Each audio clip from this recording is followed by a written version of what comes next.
Welcome into the Cam and Strick Podcast, episode number 318, baby. Let's go. Yank. Cam's had me waiting all day. He's been so. I'm actually kind of like in a rattled kind of mood right now. We've been here for a while. The times have changed a million times. I know Andy does a lot. Like, he's got to get these guys on and stuff like that. But Andy also puts a lot on his plate. And he doesn't think of me a lot of times, just so you know. Like, where he'll adjust times for himself or for other people to do this, do that. Where I'm like, we got the pod. No matter what anybody asks me, I'm done for those hours. Mm-hmm. Unless I'm done, then I'll do something different. Yeah. And so I'm kind of rattled right now. It always is for me. Like it's just I'm waiting on him. It's all good. But I lose my steam a little bit. Like I lose my steam. I'm like, we got to get going. Are you going to be able to pick it back up? I don't know. Because you got. I'm kind of rattled. I'm not going to lie to you. I'm kind of rattled. You need to bring the heat. So you told me 15 different time changes today. I'm like, God, I'm 45 minutes away. Like you just got to think of me once in a while. That is and not that's all true. Good. No. It didn't change for when you had. I'm down the pecking order. It didn't change for when you had to be here. I mean, you would have been here regardless. I'm down the pecking order. It's just like he asked me to do something. Drop of a hat. Drop of a hat. Drop of a hat. Dude. You know, it's all good. I don't want to be Debbie Downer. Thanksgiving's coming up. You're up. starting the show like that. Okay, fine. I won't. I'll regroup. So change it up. My bad. Like I'm just telling you. Let's get it going. You know, life is about adjustments.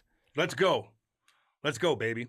If you were a coach, I'd fire you for your lack of in-game adjustments. If I'm an NHL coach, I'm going to get fired in 4 years anyway, baby. 4 years? Shit. 3 years. 2 years. 2 years. 6 months. Like you know that Drew Bannister. You know, I said the other day on Twitter, I really mean this, and I was referring to Jim Montgomery being fired from Boston. Mm-hmm. But if I was a coach with any type of leverage, and Drew Bannister didn't necessarily have the leverage, having never coached before. He was an interim. You know, Doug Armstrong offered him 2 years. Army's going to be the GM for the next 2 years before Alexander Steen takes over. It made sense to match his contract with the new coach coming in. But I said I would never sign a deal for fewer than 5 years, knowing I'm going to be fired in 2 or 3 years. So I want that security, man. Give me 5 years. Well, maybe he started a trend, you know. No, other coaches have gotten 5-year deals. Yeah. All right. So I mean, but he's got a great record. That's kind of the market, you know, for the upper echelon guys, which is why Doug Armstrong made this move. Yeah. You know, he views a guy like Jim Montgomery in the same category as established coaches in the league. I don't know if you'd put him ahead of a guy like Peter DeBoer, but he's in the same conversation as Peter DeBoer. I don't know if you have him ahead of Paul Maurice, but upper echelon, maybe lower upper echelon. I think if you look at the top coaches, Cam, in the league today, with Paul Maurice, with guys like Peter Laviolette, Bruce Cassidy, Torts, Pete DeBoer, Torts. He's not close to these guys yet. No, he doesn't have that many miles on him. But yet. In terms of coaches that become available, he is probably, you know, he's in the upper. I think he views him as an upper echelon. I'm not saying better than those guys that I just mentioned. That's the top tier. I think Monty is probably, you know, below those guys, but not much more below in terms of guys that become available. And I think that's why you make this move. If Jim Montgomery is not available, then I think Drew Bannister is probably still coaching the team today. Yeah, well, that's kind of what Army said in his press conference too. Like he was available. Yeah. And what did he say? Some pretty funny quote, because Army always has funny quotes. Like God, I gotta look at it now. If I'm hungry.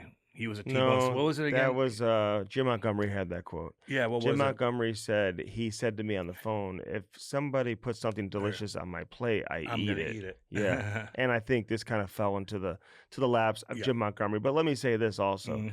It's a perfect situation for Jim Montgomery. Sure. I mean, he's comfortable here. It's way more of a calm environment than a lot of other markets, certainly calmer than Boston, where he's coming from. And, you know, his wife is from here. His kids have friends here. His kids have played hockey here. He owns a house here. He spends his summers here. He just had 25 friends and family at the game a week or two ago when Boston was here.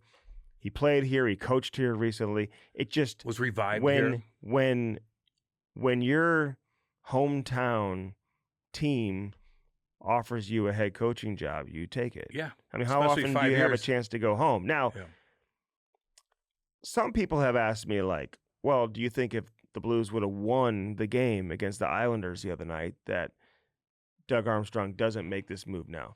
That's not the way it works. No. Right? I mean, you obviously You don't just make this decision overnight.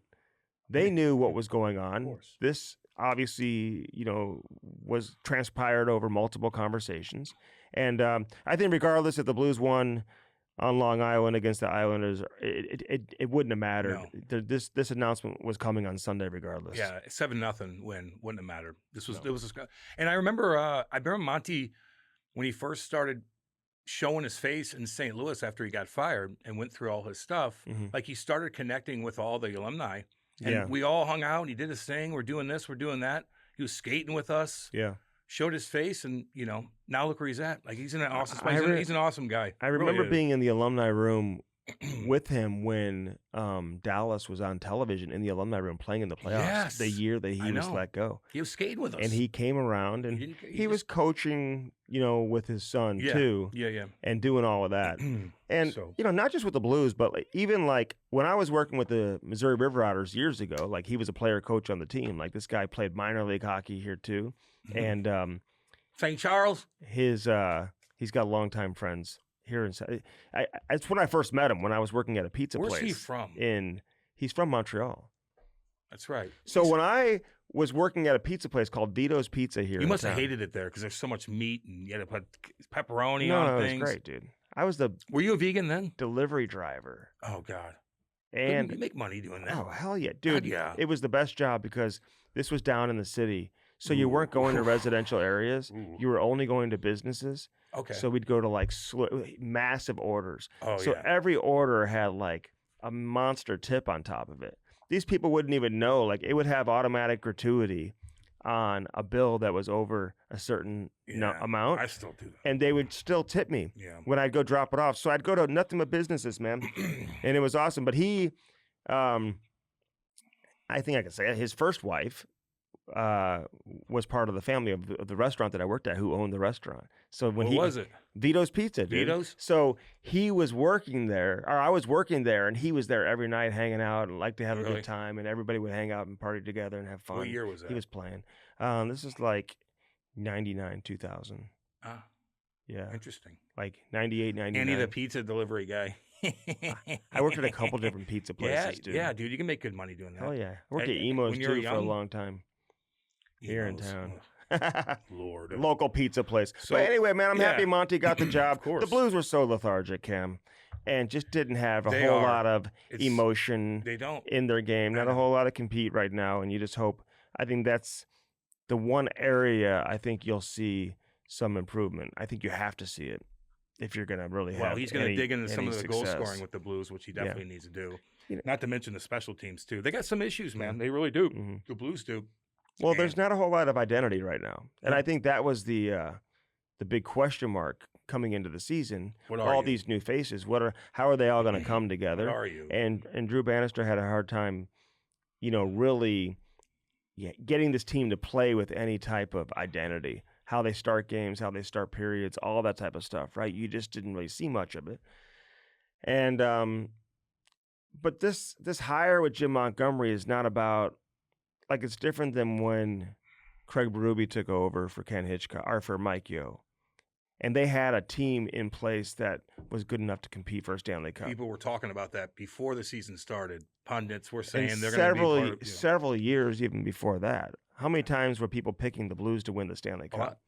Well, even they were in the mix a lot of times. Listen, and it's incredible that they won a Stanley Cup back in 2019, but you could make the case that they probably should have or could have won a Stanley Cup long before that, In the 2010 era, when they had some 110 point they were just seasons. Never as good as Chicago. LA knocked them out a couple times. You go back to early 2000s, they had teams that were good enough, but they were never better than Colorado, never better than Detroit. We talked to Dan Boyle on this episode too about one of those teams.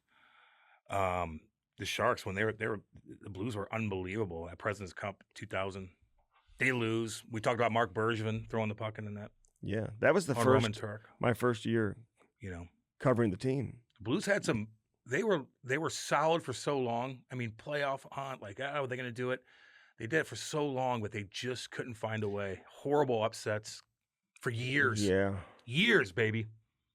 And then they win. And couldn't then they win. Hardly ever even get past the second round. Couldn't hardly get they were loaded with superstars left and right for years. monster trades in the 90s. Blues fans had a lot of ups and downs. So for it to like wait that long, like Yeah. it didn't need to go until 2019. They probably should have won it before then, but like 92. People talk about that year. It was one of the best years where they were, if you look at that lineup before all this shit happened. Yeah. So I'm happy for Monty, but this is not about my point is when they gave it to Hitch, when they fired Davis Payne, because this is what it reminds me the most of. Similar time of year. People weren't necessarily expecting it, but people were always wondering, like, is Davis Payne going to get fired after this game, after that game, after this game? Is he going to do it? Is Army going to do it that early in the year? And we talked to Army about that. Our first interview, we had him on, where once there's no point in waiting, And so Ken Hitchcock and Army had that relationship and that history together. So it made sense just to bring Hitch on board. And in this particular case, he's got a history with Jim Montgomery, and it made way too much sense. But this is not about bringing Ruby on board, and maybe they'll go on a 5-game winning streak. Who knows? But this is about the long term. And they got a tough schedule coming up too. I mean, they're in New York tonight. This is coming up tomorrow. Rangers, just so you know, we don't know what's going to happen. Yeah. They got the Devils who are playing great, and they go on a long road trip. They play Dallas. They play some. I think Dallas is in the mix, so it's going to be a test. It'll be a test. But people in St. Louis are excited. They, something different. They kind of need that. The Blues have been stagnant for a little while now, and this is a little bit of a shakeup, and we'll see how it plays out. Now we're curious. And listen, I'm not going to hide from it. This is one of those situations where there are a number of players inside that dressing room who are probably their mood and their motivation has been elevated because of this move. And so now they need to go out and they perform. They were getting you could tell Andy's around the rink all the time watching this pretty closely, and even Pavel Buchnevich came out and kind of he just said, look, we're fine, we're doing better defensively, but we need to score some goals. We need to be more creative. In a nutshell. Yeah, when he said, hey, we scored two goals every game or whatever, it's tough to win. He said we finally changed the breakout. But I will say, and I like Booch as much as anybody, man. He's my guy. I love Buchy. Plays hard. And, he's been in a little bit of a tough spot. You don't think it's hard to play center in the National Hockey League than watch Pavel Buchnevich. Yeah. It ain't easy. No. Guys have been saying that forever, but taxes you. He has not played his best hockey this season. He's had multiple extended goal droughts and maybe a little more perimeter oriented than you would want. And he's not the only one, Cam. No doubt. There's a number of guys on that team that have been, struggling. I mean, Jake Neighbors is leading the team in goal scoring right now with 7 goals. Yeah. Right? And in fairness, I think Kyrou has been better away from the puck, and he's hit the post a ton. You know what I mean? Like, he's going to hopefully explode now with the new coach. One thing Jim Montgomery, man. You got Robert Thomas back, too. And you got Thomas back. And so I'm not picking on Bucci by any means, but you know what I'm saying? I just think it's easy. You're picking on him. It's easy to come out and say, hey, we just did that. But, like, the players haven't done their part either. Yeah, right? No doubt. No, it's not just on the coaches. It's not just the players got to do their part. They do, especially special teams. I mean, there's a lot. Go down the list. They got work to do. But there certainly needed a shakeup, and they got it. And now people are interested, and we'll see how the older guys on that team and the young guys react to this. Now I don't know what Broberg's situation is. He's skating, but he's going to help when he. Letty's got a weird injury too. I don't know what that. He was on the road with us. I know what the injury is. It's a little bit. It's not what I expected. You know what I mean? So, he's skating too. And I will, like, he's such a huge part of this team. Like, you need NHL defensemen. By not having Letty in, I mean, you're forced to elevate guys up the lineup. And, like, guys like P.O. Joseph, not to get all deep with the Blues, but, like, he's been better for this team. But at the same time, he's not a top 4 NHL defenseman. So, not yet. 1 out of every 5 or 6 games, he's going to struggle, right? Or he's going to make a mistake. Yep. He's going to turn a puck over like we saw the other night that results in a goal. You're going to see some of those mistakes, but who knows where they would even be in terms of being in the lineup and all that type of stuff if you had your full cast of characters. You know what I mean? What would you do if you're Jim Montgomery in this situation? Like, what would be your message to everybody? Like, what would you want to fix first? Like, what would you try to work on? Well, I would try to make it so it's an environment where these guys are happy and excited to come to the rink every day. And he does say that he like texts all the guys too. He does. He'll send them different like stuff and just kind of keep everybody together. Yeah. I kind of like that. I was listening to him talking. I'm like, interesting. We never got to deal with that. He told us that. Remember, he had a text chain with just the Russian players. Just the Russian players. You got your captains, and you got one with everybody. Yeah. And so he mixes it up and does his thing. Yeah. Maybe a couple fourth line guys over here. Okay.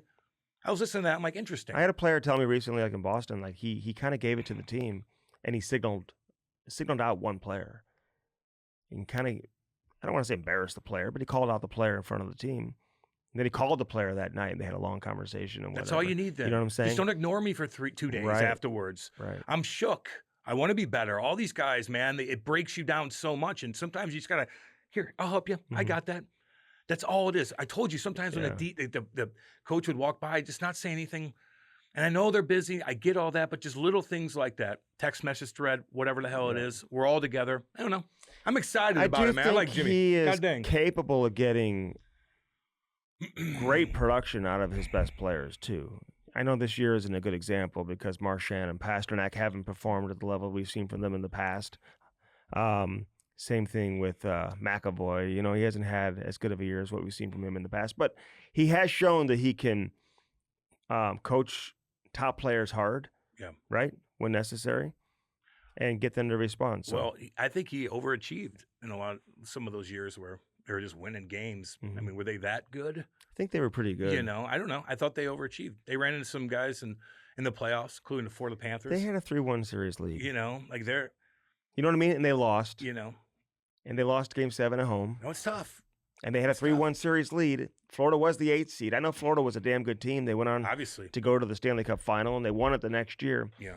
But when you go, whatever you had 12 losses the entire year. You had 60 wins or whatever it was.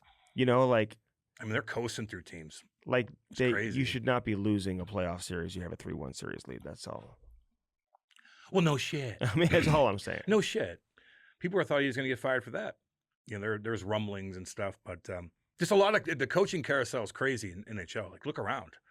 Like, this guy went there. No, it is. I mean, it's nuts. I can't keep track of it. Who's coaching what? Okay. You can't. I mean, there's only so many John Coopers around that can allow you to stay in one place. How long has he been there for now? Shit. Since 2013, I think. Yeah. 11 years. Wow. I wouldn't even want to, nowadays, you know, with the turnover and all that and the money these guys make, I don't know. Like, if I'm a coach, like, I'd almost be okay if I had to, like, bounce around a little bit, you know? You don't want to get fired if you don't deserve to get fired. It's a tough business, but you want to bounce around a little bit? Not Why? bounce around, but staying. I don't think these guys are, I don't think it's all that healthy to have one coach be there for 11, 12, 13 years players either. change too. I don't know. I think that's hard, Cam. I wouldn't. I think you got to keep it somewhat fresh. I think it's hard. People don't realize, even in Tampa, I think it's not always easy. Well, no. You know what I'm saying? Yeah. Well, you shouldn't think that way anyway. And what's easy? And he's the best coach in the That's why they're being right consistent. Now. So why would you? He's the best coach going, so he may be the exception. Well, yeah, that's what I'm saying. Like, I don't know. He's got the right message. He's got those guys competitive. But even when the Blues moved on from like Chief or different guys, maybe they did it a little prematurely, but like certain guys, Hitch, whatever. Whoever it is that's been around, you can't expect these guys to hang around for 10, 11, 12 years. I think they're all different, you know. I think they're all different. And maybe a coach just has a simple way, and he's the right fit for a lot of different players. But They're how going to many be coming in and out. There's a reason why you don't see it. I'm just help me understand why. Well, that's what I'm asking. Like, we're saying John Cooper, and I'm like, yeah, like he's got it. He's the exception. You know, he's got it. So I think you really know when they start going tone deaf on you. Mm-hmm. And Paul Maurice talked about that. Yeah. Right. He couldn't. All the coaches we had on talked about that. He couldn't even stay in Winnipeg any longer. Right. He was just like, I got to get out of here. Yeah. Like, they're not even like, listen, I can't. Yeah. I've gone as far as I can go with this particular group. Well, who else we just have on too? Bowness. Mm-hmm. Rick Bowness. Big Ricky boy. He was like it's time for me to go. I gotta, you know. I get that. And maybe it's going to be time for John Cooper to go here in the next couple of years. I don't know. I mean, great coach. Maybe it's starting to rumble in the locker room. He's got, I think, 1 year left after this. It could be wrong. Maybe he's 2. adapting to everything. Like he's just really good at that. I don't know. I bet you John Cooper. I would guess. It's just my guess. I'm not that he's not looking to sign any type of long-term extension right now with Tampa. Maybe he would. I don't know. You put something on the table. I don't want to speak for him, but I would guess, you know, I mean, he's not going to spend his entire coaching career with one team. He's going to go somewhere else. Yeah, eventually. But he's got it made. It'd be kind of cool if you did stay with one team and you actually won again and you kept it competitive and the fans were great and you built this market up with the teams that you had. You're going to have statues everywhere. But think about how the fans You're are. the king. Cam, fans are always like, oh, I can't believe they fired this guy already. But at the same time, I see it both ways. Because at the same time, every time you see a team struggle, like Mike Sullivan being like an example in Pittsburgh, who's won cups there, right? He's got the relationship with the ownership group. Yeah. They get blown out all the time. Oh, I hate seeing it. You know what I mean? Even when Crosby scores his like 600th goal, I think they got blown out in that game. I feel bad for him. I don't feel bad for him, but it's like I like to see him. So we talked about this before. But it's like, fire the coach. They are what they are. They got work to do too. Mm-hmm. But you know what? You've had it okay. Pittsburgh fans, I'm serious. Love all y'all. Blue collar. Love the town. Love flying in there. Easy trip from St. Louis. But you guys had it pretty dang good. You had it pretty dang good for the last how many years? Since gosh dang 1988. Even watching Lemieux, even when they weren't good for a while, you had him. Then you get Yager. Then you win. Then you get all these guys like you're great. All 90s. Then you kind of collapse and you get Crosby and Mount. Come on, you've had it good. You've had it. And let me say this, Cam. Yeah, because a lot of people have said to me, "Dang good." The Blues should just let it go. Get a top 5 pick. Just be terrible the rest of the way. And it's easy to say that when your bottom line isn't looking at all of a sudden having like 7,000-8,000 fans in the stands. You know what I mean? Oh shit. You want to be bad? Look at some of these teams who are bad. So like, what do you want to do? So get rid of what? So you want to see 7,000-8,000 fans to go get a top 5 pick. I mean, I can understand why ownership or management is trying their best to maintain to be as competitive as they possibly can be. You know what I mean? Tank. How much fun would it be to go down there if there were 7,000 fans in the stands? And I think it would take a while for that to happen. Of course, but you know what I mean? Because the Blues fans are still like, they love going down there. But look at the other teams that miss the playoffs every year. That's what you see, right? And listen, this happened with the Blues before. It did. My first stint with the Devils, I remember coming here. There's about 12,000 people. Half my buddies. Not even 12, dude. Not even. And so I'm like, ooh, yeah. No, and then it changed. They did get a first overall pick. EJ. And they got a top 5 pick in Alex Pietrangelo. Yeah, and actually over time that it turned the team around. But they were bad for 2-3 years, really, really bad. Oh yeah. Sillinger was like the leading scorer. Oh, and yeah. fucking Aaron Downey's chasing me around with no gloves on. Like they're getting shit kicked. Eric Weinrich had the orange little visor. I'll say one coach who I think is a good coach, probably doesn't even get enough credit for being a good coach. I like him. We had him on, and maybe that's part of the reason. And I know the Blues kicked the tires on him when he was available, is Dean Evison, you know? Yeah. Like he's a guy that I think can get a team playing in the right direction. You know what I mean? Fire up, baby. A lot of stuff is motivation. They all have skill. Every team has skills. Like, what percentage are you playing at every single night? It's not 100 every night. Obviously, it's impossible to do. But what can a coach possibly do to get you motivated every night? When you're in Winnipeg, when you're getting off the plane was delayed. The plane was delayed. This is going on. This is going on. Like, there's so much, the motivation aspect for coaches to keep these guys just going and going. And I don't know. Monty actually talked about that too in his interview. He's like, what was his 2 pillars? You know, like, it was, one of them was certainly energy. And emotion. He wants to see that. And I think he's going to do a good job of that. But I'm telling you, that's a big part of it. You work on skill left and right, but if you're not moving your feet every single night because you're not motivated, which happens, it's a grind. So we'll see, man. You need a guy to kick you in the ass in a good way, the right way. What is that? I don't know. It every 5 years it changes. Yeah. So, and he's on his phone, by the way. I'm talking to myself. That's what I get. My God. I'm a second-class citizen on this podcast. Oh, you are. No, Maddie. I'm looking. Maddie, you're in front of me. The lady down the road, the chiropractor, she's in front of me. I'm bottom of the totem pole. I'm looking for something. Frank Cusimano, I'll give him a shout out. Andy had to do it. He's above me on the podcast. God dang, boy. Let's go here. I had to look at something. Man. Is your house okay? You almost burned the house down? Let me tell you something. Scary. Okay. It was weird, actually. So I got a little setup in the garage right now. Like, no one's in there. What kind of setup? I get my mind right in there. Because I don't want to go outside. Sometimes it's raining, so I have a little setup in my garage. I'm barbecuing, and sometimes I have a grill out there that I use, so I don't put it on the deck because it sparks and blah, blah, blah, blah, blah, blah, blah. So I had my little thingies out there, okay, because I'm barbecuing, and I dropped the lighter, and the front part fell off. I'm like, okay. So I go out there, and I light what I need to light to get my mind right. All good, no big deal. I set the goddamn thing, the lighter down. There's a gas tank right there next to it. By the grill. No, it's just, I'm in the garage. The grill's out there. Why is there a gas tank? There's a gas can that we use to fill up the pressure hose to pressure off the house or whatever. Like, so the gas can is right there. Just listen to me. I light this lighter that I dropped and broke. I set it down like this. Dink. I go in the house.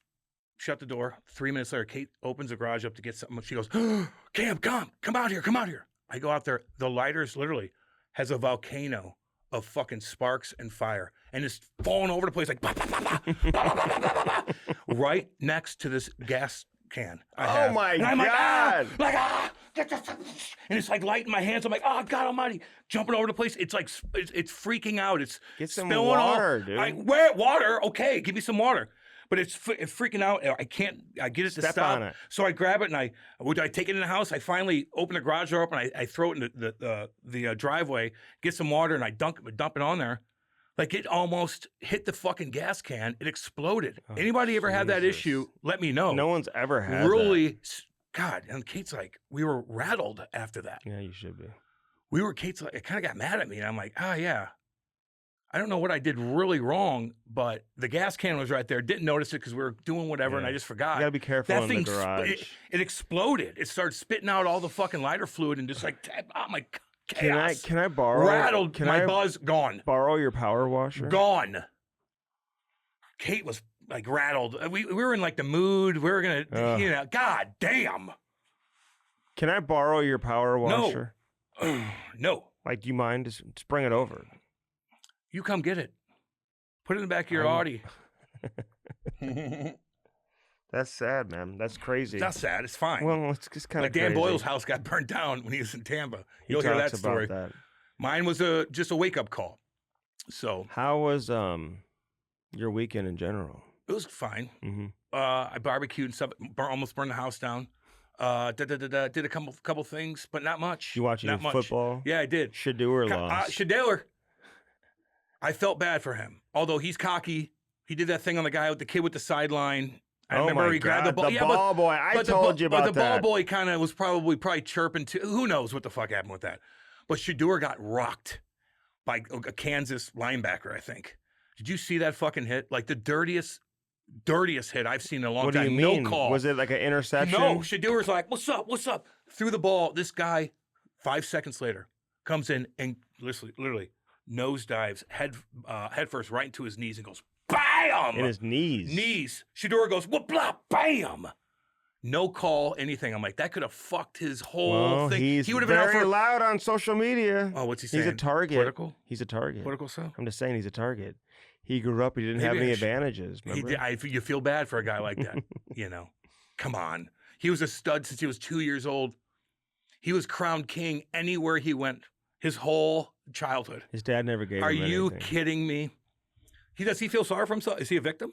Is that what you're saying? I don't know, but I haven't followed him on social media, so I don't know. Dion's house. He got rocked though. In Boulder, Colorado. Yeah. And apparently the story is his kids bought it for him. Whatever, it's like a $7 million house. Whatever. Then they're doing good, man, and they should because they're unbelievable athletes. Would you leave there if you're Dion after Shedeur leaves? Shedeur? I don't know, dude. Like, there's going to be so many. What do you want to do? You want to keep coaching? Takes a lot out of you. Do you want to go on camera with Barstool and probably make a lot of money? Fine. You want to be this? You want to be that? You can do whatever you want. So, I don't know. Maybe Shedeur gets drafted first overall. And then Deion's like, I want to be a coach too. Mm-hmm. Where you at? Maybe I'll be an assistant coach. I think somewhere. he wants to like coach his kid forever. Sometimes you got to. That would be annoying if I'm a coach and Deion's my assistant coach with Shedeur as my quarterback, and I'm the head coach of that football team. He's going to annoy me.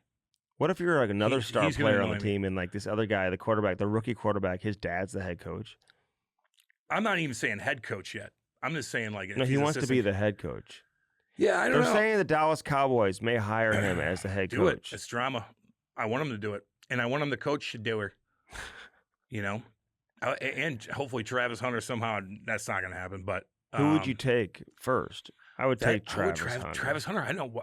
I agree. He's incredible. These quarterback guys, like you don't know. You never know when they get to the NFL. It's just like some of these guys, like defense, like Conor Bedard, like still figuring out how to do his thing in the NHL. Mm-hmm. It's such a difference, especially the NFL. They're all 50, 60 pounds heavier, man. Can you read a defense? It's so Are you able different. to look at your? Can you check down? You don't have to get No, specific. I'm just you don't saying, have to get specific. Because then the route tree can. Well, you've got if so you're many options a quarterback, out there. though, yeah, like they're still rolling the dice. Is he that big? He is good, but I say that Travis Hunter, like he could. He's about as good as you can get as far as an athlete's concerned in football right now. Did like you see Obi at the basketball yeah, game? Right. It's my boy in his right red there. Sweats, chilling. He's just fucking chilling. He's drinking his beer. No cast. No cast. No boot. He doesn't give a fuck. He's probably going to play in the next couple of days. Who knows? Freak. He's taking pictures with girls, not in a bad way, but just like, I'm cool. I'm not going to give you too much. I love Ovi, man. I want him to break it so bad. He's such a fucking cool. His commercials to everything.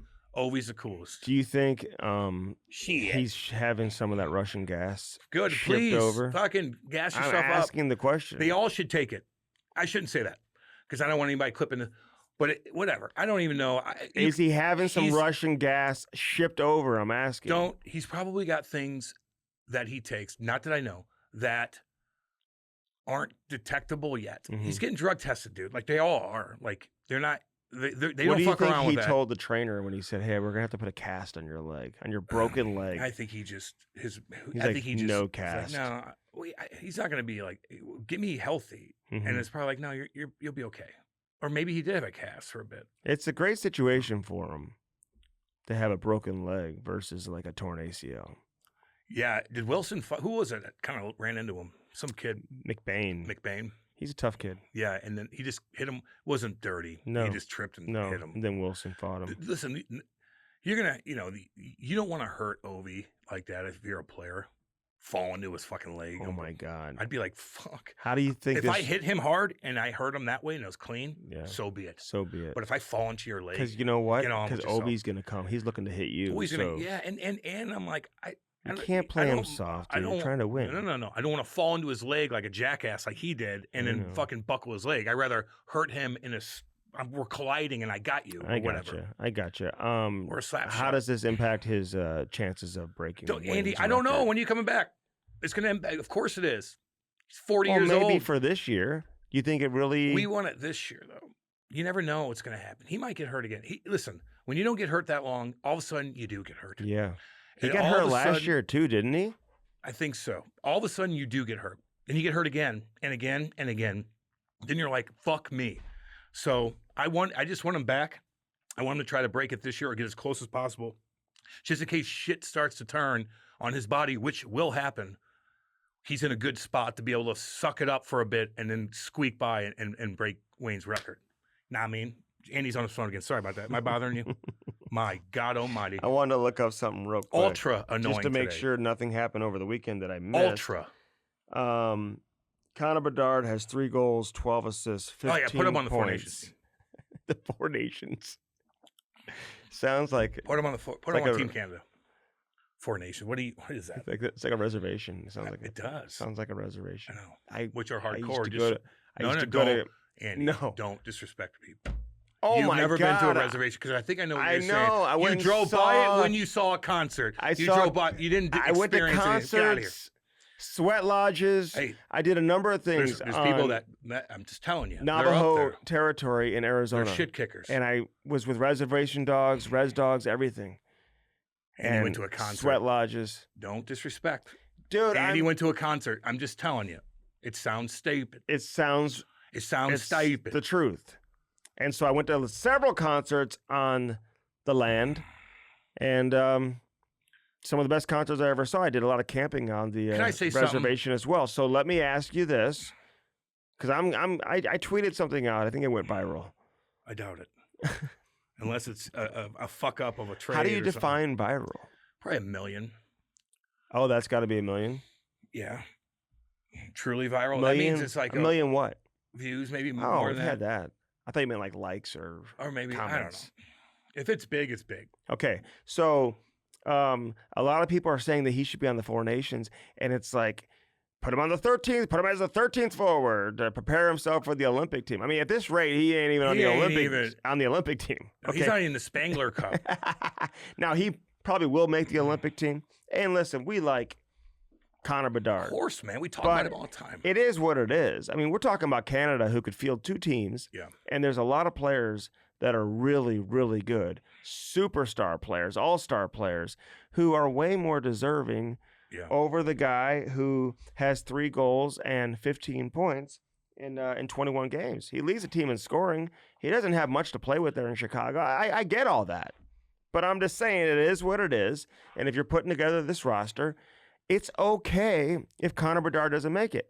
Sidney Crosby had over 100 points as an 18-year-old. His rookie season. I mean, people forget that. 103, right? Something 102 or something like that. He was unbelievable. That's pretty incredible. His rookie year. Yeah. And they weren't that good. They did not put him on the Canadian Olympic team in 2006. Well, who took his spot? I don't know, but I can't believe he didn't make it back then. He would have played with Gretzky. He would have dominated, dude. Fuck that. Or no, Gretzky wouldn't have been on that team. I think Gretzky was the GM or something at the time. He had a good team though. Hell yeah! But he would have been. And I don't think Canada did very well in that tournament in 2006. They didn't. But regardless, Crosby didn't make it. So it's okay if Conor Bedard in this situation. Listen, it's not our fault, man, that everyone just put this guy at the top of the mountain and hyped him up so. Caitlin Clark. He was Caitlin Clark before. I mean, he was. But the difference is Sidney Crosby was also Caitlin Clark, and he came out and he matched the Caitlin Clark hype. Like LeBron and like some of these other guys. Yeah, Crosby, I remember playing juniors. I was in Windsor. Like, I kept hearing about this Crosby kid. And when I was in juniors at 17, he was young. I heard about him, and it was consistent. They built him up. But then, even McDavid, I didn't hear too much about as much as Crosby. Ovechkin, not as much as Crosby. Crosby was gigantic. But then Bedard shows up. And I'm like, I've never seen so much attention. Nothing, I've never seen it as much as Crosby got. It was to the point where at media day he did some stuff on the ice, and Braden Shen was there, and I was like asking Shen, unbelievable. What was he like? Is he that good? Or when they were doing, not even at the media day, they were doing some BioSteel camp before training camp, and he was up there, and people are just showing like every move he made, like during these like shinny hockey games, and like it's going viral, it's all over, and he had some incredible moments as a rookie. Of course, he's a damn good player. But he got really, really, really hyped up. Now, he did put up a ton of points, and when he was playing World Juniors, he dominated. But I've never seen so much attention. No, with a young kid like that in a long time. And he may end up finishing his career with 2,000 points, and he should be a Hall of Famer based on the hype, right? I mean, that would be a major. McKinnon struggled. I'm trying to think of the big dogs. McKinnon struggled for a couple years. Right off the bat. They were terrible. Stamkos did his first year, although he still scored 20, I think. What do you do a second year? Probably 50 or something. Well, that's the thing, homie. I want him to succeed, man. Like, I like that kid a lot. I like the attention do you mind he if got. I check real quick? I was going to say, are you going to do another interview during our podcast? I got to sit and wait for him to do a local interview. Well, I already get on with it's yourself. A paid appearance, and I normally do it on Tuesdays, but they switched it because of all the breaking news yesterday. Stamkos, his second year, he had 51 goals. He might get to that. Right now, Patty scored his first one. Little shout out. Bedard is on a 12-goal pace. Yeah. The 20-game mark is 12 goal pace. The 20-game mark. Most teams are beyond 20 games now, around 21 games, somewhere around there. And this is when you kind of get a real indication and evaluate where things are at. Yeah, of course. You have a pretty good idea what you are right now. I bet you, without even knowing, that Doug Armstrong said, I am going to make this move at 20 games. I'm going to give this guy 20 games. I think a lot of I'm going to give him GMs 20 games to get this thing moving in the right direction. I think that's fair. And so you have enough time to adjust. Yeah. And I'm not talking like one game good and then 3 games bad, then 1 game good. He's just, hey, is it turned around 20 games in? And if it's not, I'm making a change. If they were really, really bad, I think it might have been quicker. But, well, I don't know, because he wasn't available. It's tough. It's one of the shortest. It actually worked out perfect. Tenured coaching runs in NHL history. How long was Payne, Davis Payne? Who else got? Well, he came in. Yeah, I know. I'm talking about for a non-interim. So last year, Drew Bannister was considered an interim. This year, 22 games in or whatever. And let me say this. I didn't mind the idea of bringing Drew Bannister back. I said it at the time. I thought he earned it with the way the team performed last year when he took over. 31-19-5 after the firing of Craig Berube. The power play got better. The goals against got better. A lot of the stats that you would connect to coaching showed some real improvement. And I know the Blues kicked the tires, like I said, on Dean Evison. They looked at the David Carl from Denver University of Denver or whatever. And, they I think they had some different things that maybe they explored internally. But ultimately, they decided to bring him back. I didn't have a problem with it. 2-year deal. They really weren't committing long-term to him, but they were going to give him an opportunity to showcase himself. And you knew this year wasn't really much different for Drew Bannister than it was even last year. Last year, he was trying to prove himself that he can coach in the NHL. And he did a pretty good job. He did. And like I just said, you were on your phone. You weren't listening to what I just said. Well, welcome to my world, baby. What are you texting? Well, people want me to do interviews right now too, and I'm just ignoring them because you're not available right now. I know. Would Boo Boo have been in danger? We don't need to talk about her anymore. Would Boo Boo have been in danger yes. with the fire? We all would have been. Were the dogs in danger? The goddamn lighter was spitting out flames and fire everywhere, and the gas tank was right there, and it's sputtering around on my fucking concrete garage floor. While I was inside. Like it's a firework? Yes, it looked like a firework. I was inside. Kate goes out there, she's like, what is this? Oh, my God. And I grab it like, all because it burned my hand. You needed to get my mind right.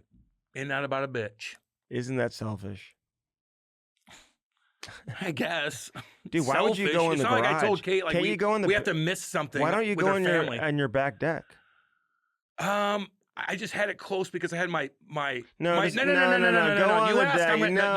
on the deck. I'm going to tell you. You don't even know what to do. No, listen. Yeah. Because I was outside, and I was going to have my grill out there, so I just put my stuff right there. That's all, baby. I didn't know the goddamn lighters would explode. Where's your grill? In the garage? I have them in my back deck. I have a griddle. I have a electric, but I don't want my charcoal grill on my deck because I get them hot. I was cooking ribeyes that night, so I put a shit ton of barbecue, and it gets to like 700 degrees, and I just don't want anything hitting my deck. And then you have to clean out the.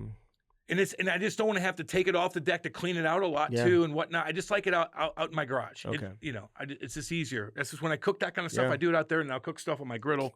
Can I get serious? God, it was scary. Can I get serious for a minute? Sure you can, dude. I want to give a shout out to to a local family. I know exactly what you're talking Colin Brown is the kid's name. He's a local 15-year-old hockey player here in town. Goes to CBC High School. Yep. He's played for a number of different clubs and organizations here in St. Louis. Driving home from a game that he was playing in, he and his dad in the car, like a drive-by shooting or whatever it was, a bullet entered the car and struck this 15-year-old boy in the back of the neck. And he is in critical condition. There has been some good reports. A friend of mine, his nephew plays on the team. The parents of Colin Brown, who was struck by the bullet, has been sending the parents on the team updates as much as they can. And there were some positive, reports that they had passed along in terms of, maybe there wasn't any shifting of the brain, or the bullet didn't go through the spinal cord. Certain things like that maybe give you some reason to have hope. But I know the hockey community in general here locally is rallying around this family, and a lot of people outside of St. Louis have as well. So keep that Brown family we love you, in buddy. your thoughts, We're man. praying We're for thinking you, about Colin. and everybody's praying for you. Trust me, I see it all the time. But that pisses me off. I don't want to get too, but that fucking pisses me off. Hear about this shit. I read about this shit every fucking day. Every fucking day in St. Louis with shit. Shooting each other on the fucking road. They're probably 15 years old. Shooting each other with illegal guns. Oh, God, it's fucked up. Way too many of that. So way too much of that. As of now, I don't believe the suspects have been caught, but they'll find them. They found the shell casings, I believe, on the road. They'll find them. But keep them, put them in jail for a while. Don't let them So out. I bet you. I don't even want to. Actually, I don't want to. It could be. Who knows what? I don't want to get to it. But even if this didn't happen, I could still say the same thing. There's way too much of this shit going on. There was and somebody there needs to be a change in New York City who holy motherfucker. In New York City, that kid who shot maybe a political figure or a district attorney, assistant to the district attorney or something like that. She got shot, and this teenager. Who they're in New York in New York City they always they have camera footage of the kid coming out of the police station or the courthouse walking to the car. You see him smiling. He's kind of it's no big deal, he's some tough kid, and he had been arrested 6 times within the last year. Oh no shit! Interesting. Wow. And I think he has connections to Venezuela. Yeah, the Venezuelan gang. Are you familiar with this there's story? Nothing going on. No. They just let him out. All these crazy guys that have all these terrible things that they do. Even the Venezuelan gang you look members? at their record, and you're like, what the fuck? They got let out that quick? It's really interesting. It's terrible. And hopefully a lot of stuff like this changes. Mm-hmm. This is a part of the reason why people voted the way they did. It is what it is. There's too much of this shit going on, meaning these kids are committing horrific crimes, and they're let out early. And they're like, fuck this, let's do it again. That's the repeat offenders. It's unbelievable. They're not afraid to go to jail. They are not afraid at all. They are not afraid. But if they're in jail, they're not doing it out. So keep them in there. They're letting them out. It's not everybody, but we see this all the time. You truly, truly do. You read the paper in St. Louis, you'll see. He's had conviction, but what? What the hell? Let him out? 6 times in the last year. Well, you're robbing a young girl going to a Taylor Swift concert or something. Anyway, it just sucks. He's got another bail hearing. He'll be fine. His twin daughters just celebrated homecoming, I believe. Good. J-Lo did a great job at the. What do you mean? The campaign, because people are like, she's crying. J-Lo. J-Lo. All those. Is she upset? She wanted Kamala, motherfucker. I know she did. God, people are probably like, I'm going to listen to you. Have they shown any proof of these Hollywood stars being paid by Kamala? I heard Tom. Yeah, that's proven. I don't think that's proof. You don't think she paid? I think she's $20 million in debt. Who is? Kamala. After this campaign, she's going to run the country. Spent $1 billion, $1 billion with a B. On her campaign? And now she's $20 million in debt. Yeah, she'd been in good. 3 days? Good. Paying all these celebrities. It did nothing. It worked. You could tell they don't give a fuck. They're lying too. Or some of them don't even give a fuck. So it's really weird. You got to learn from that. Trump did the right thing, and he got on the right podcast at the right time and sat there for 3 hours. So you get to know him. That changed a lot of people's. If you go back and you listen to what people are, CNN's interviewing all these kids at these colleges, and they're asking, "What are you doing?" I saw Trump on Rogan. I saw Trump on this. He makes sense. Da da da. Like you could on and on. That's CNN doing that throughout the night, the election night. So. It's interesting, man. So there's going to be a lot of change. What happened with Rogan? Rogan was calling out Zelensky and said, fuck you. The president of Ukraine. The president of Ukraine, which is getting hot over there, and here's the thing with that. I feel for the people of Ukraine, of course. I feel for anybody who's getting fucking killed, like you do. I feel for the innocent in Palestine. I feel for the innocent in Israel. But this has to stop, like it does. And people in the United States are weirded out that we send billions upon billions of dollars overseas to fight these wars that we're in, that were, to prevent World War III. Well, no. Like sometimes you overcommit. Like there's ways to balance that. But you see all this tax dollar money going over there in support. And then meanwhile, you're in goddamn North Carolina and these people are still in tents and they get $750. How about Maui, Hawaii? The fucking whole thing burned down with incompetence out the wazoo through that. And all of a sudden, they get $750. All these little things. Was that the initial payment, or that's all they ever got? There's billions of dollars, and it just is like, what about us? What about America first? That's another big sending reason. Out some crazy missiles, dude. Trump's gonna sit down with them, and Zelensky. There's gonna sit down. There was a certain type of missile. Yeah, I know that could carry. It's scary right now. It can carry nukes. But Biden gave them the AOK to use it against Russia, so it's really complex. For us to really sit down and break down the Ukraine fucking war is, you can't do it. It's so complex. But I think people in the United States are like, damn, we're really spending a lot of money. Not to mention like Hunter Biden and Joe Biden, their conflict with Ukraine, they're making money. So it's really, really bizarre. And not to mention, where's our money going?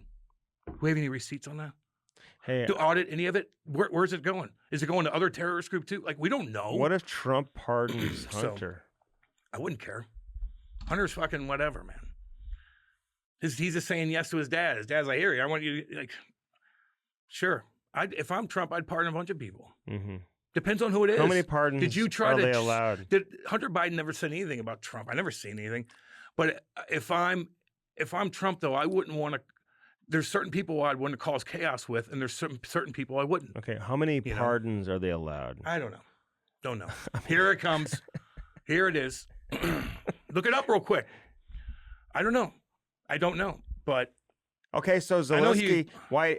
And I will say this about Rogan. Here's another thing about Rogan. Can I give you my opinion on something? So Vladimir Klitschko, who was a heavyweight boxer, shit kicker, is I guess the mayor of Kiev. Maybe he's a mayor of Kiev, and he's on the front lines doing his thing. Not the front lines, but he's fact-checked here. So just make sure you're right.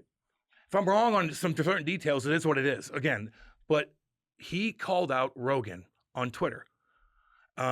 Vladimir Klitschko did. And people are like, because people are chirping Rogan, and there's a lot of people that are Ukraine, everything doesn't matter. Close your eyes, give them whatever. And I think there have to be a certain balance here. But if I'm Rogan, I'd get Vladdy Klitschko on the pod. I don't know if he can come over here or not. I don't know. I'm sure he could probably leave the country. So people will want that just to see what they have to say. Fine. Yeah. Okay. So that's interesting. And Conor McGregor. Okay, I want to get to that in a second, but I want to ask you about, I feel like Rogan, since the Trump interview, has gotten a little, I don't want to say cocky because he's such a big dog and whatever. But have you listened to him?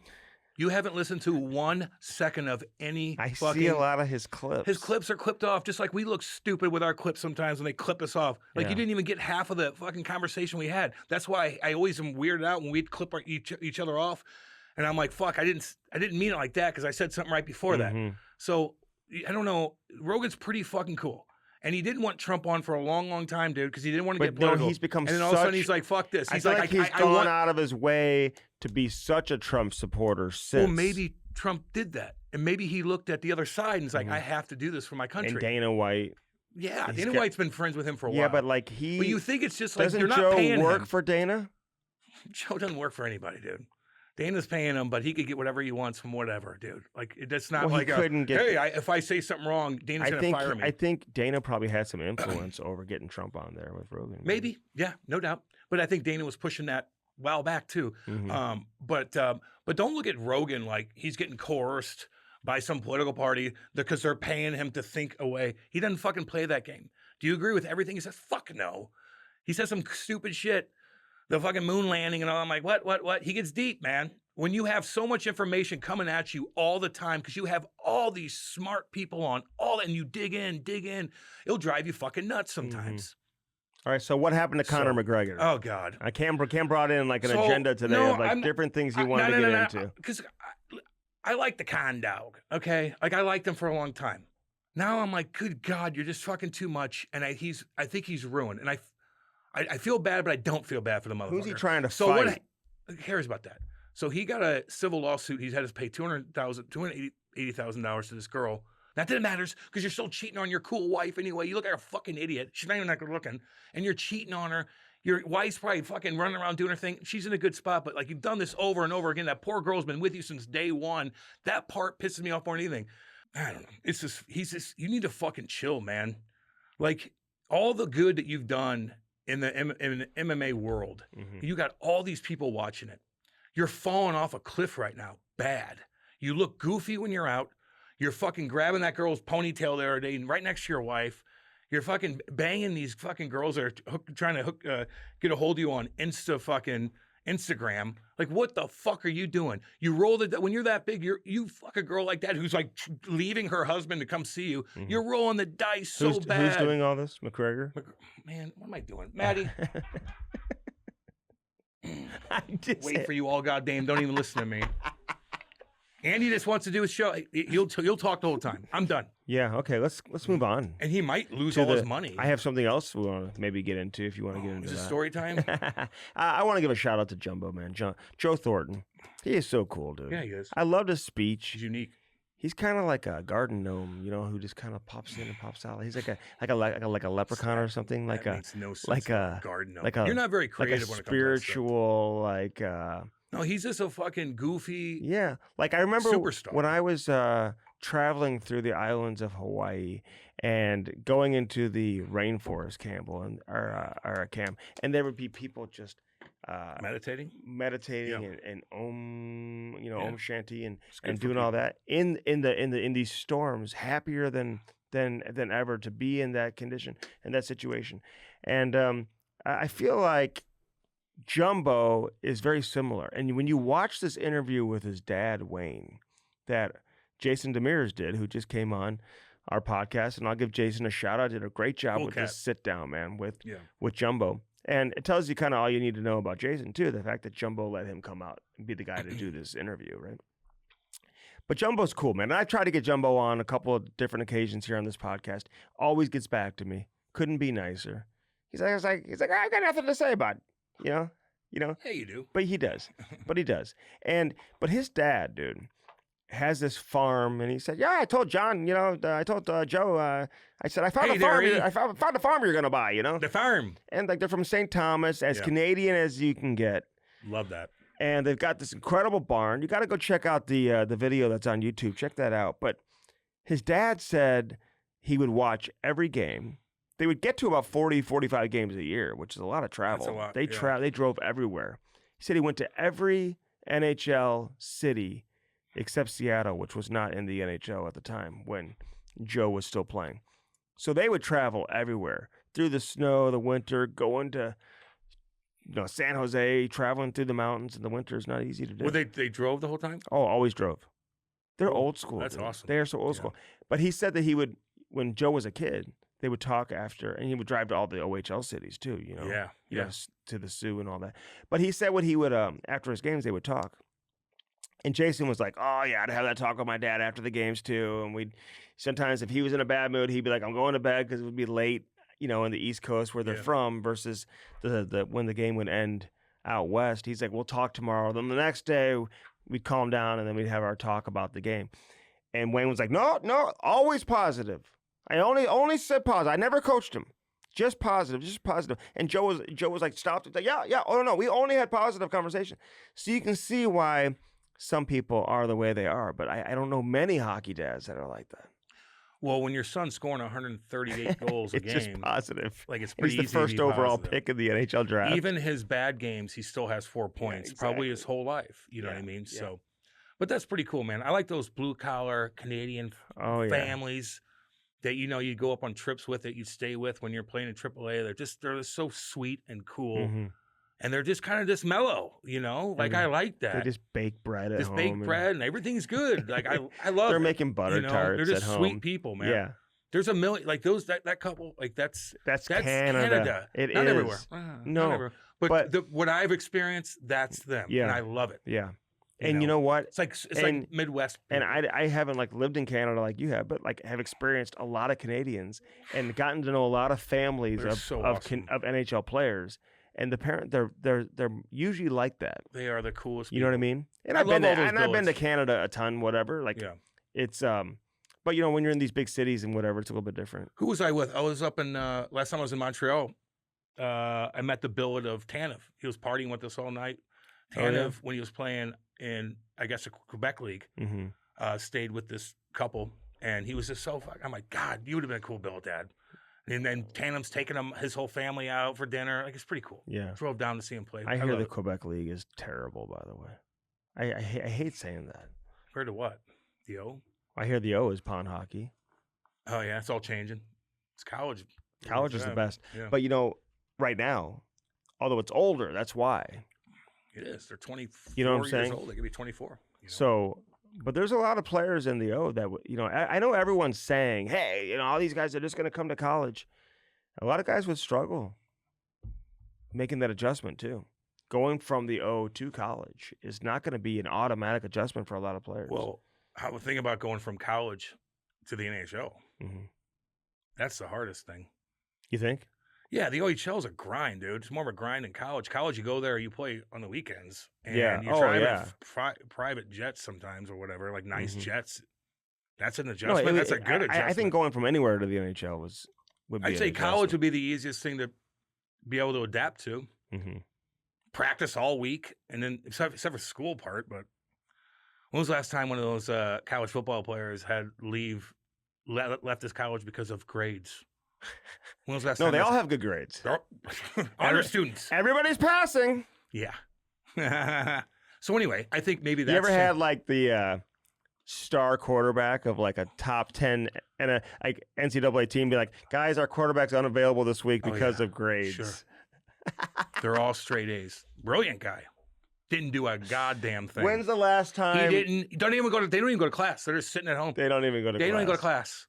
Like, when was you think Shadur's going to class? When was the last time? Let me know. When a kid had a... What's his name, the wide receiver? Was it like back in like early 2000s? What's his name, the wide receiver for Colorado? Travis Hunter. You think, when's the last time was he in chemistry class this morning? Yeah. Yeah, no, he missed. He was 5 minutes late, and he might miss a quarter. Taking world history. He might miss a quarter. Yeah, right. But good for them, man. They're pros, dude. Guys. Sorry, they're pros. Travis Hunter is ineligible for the rest of the season.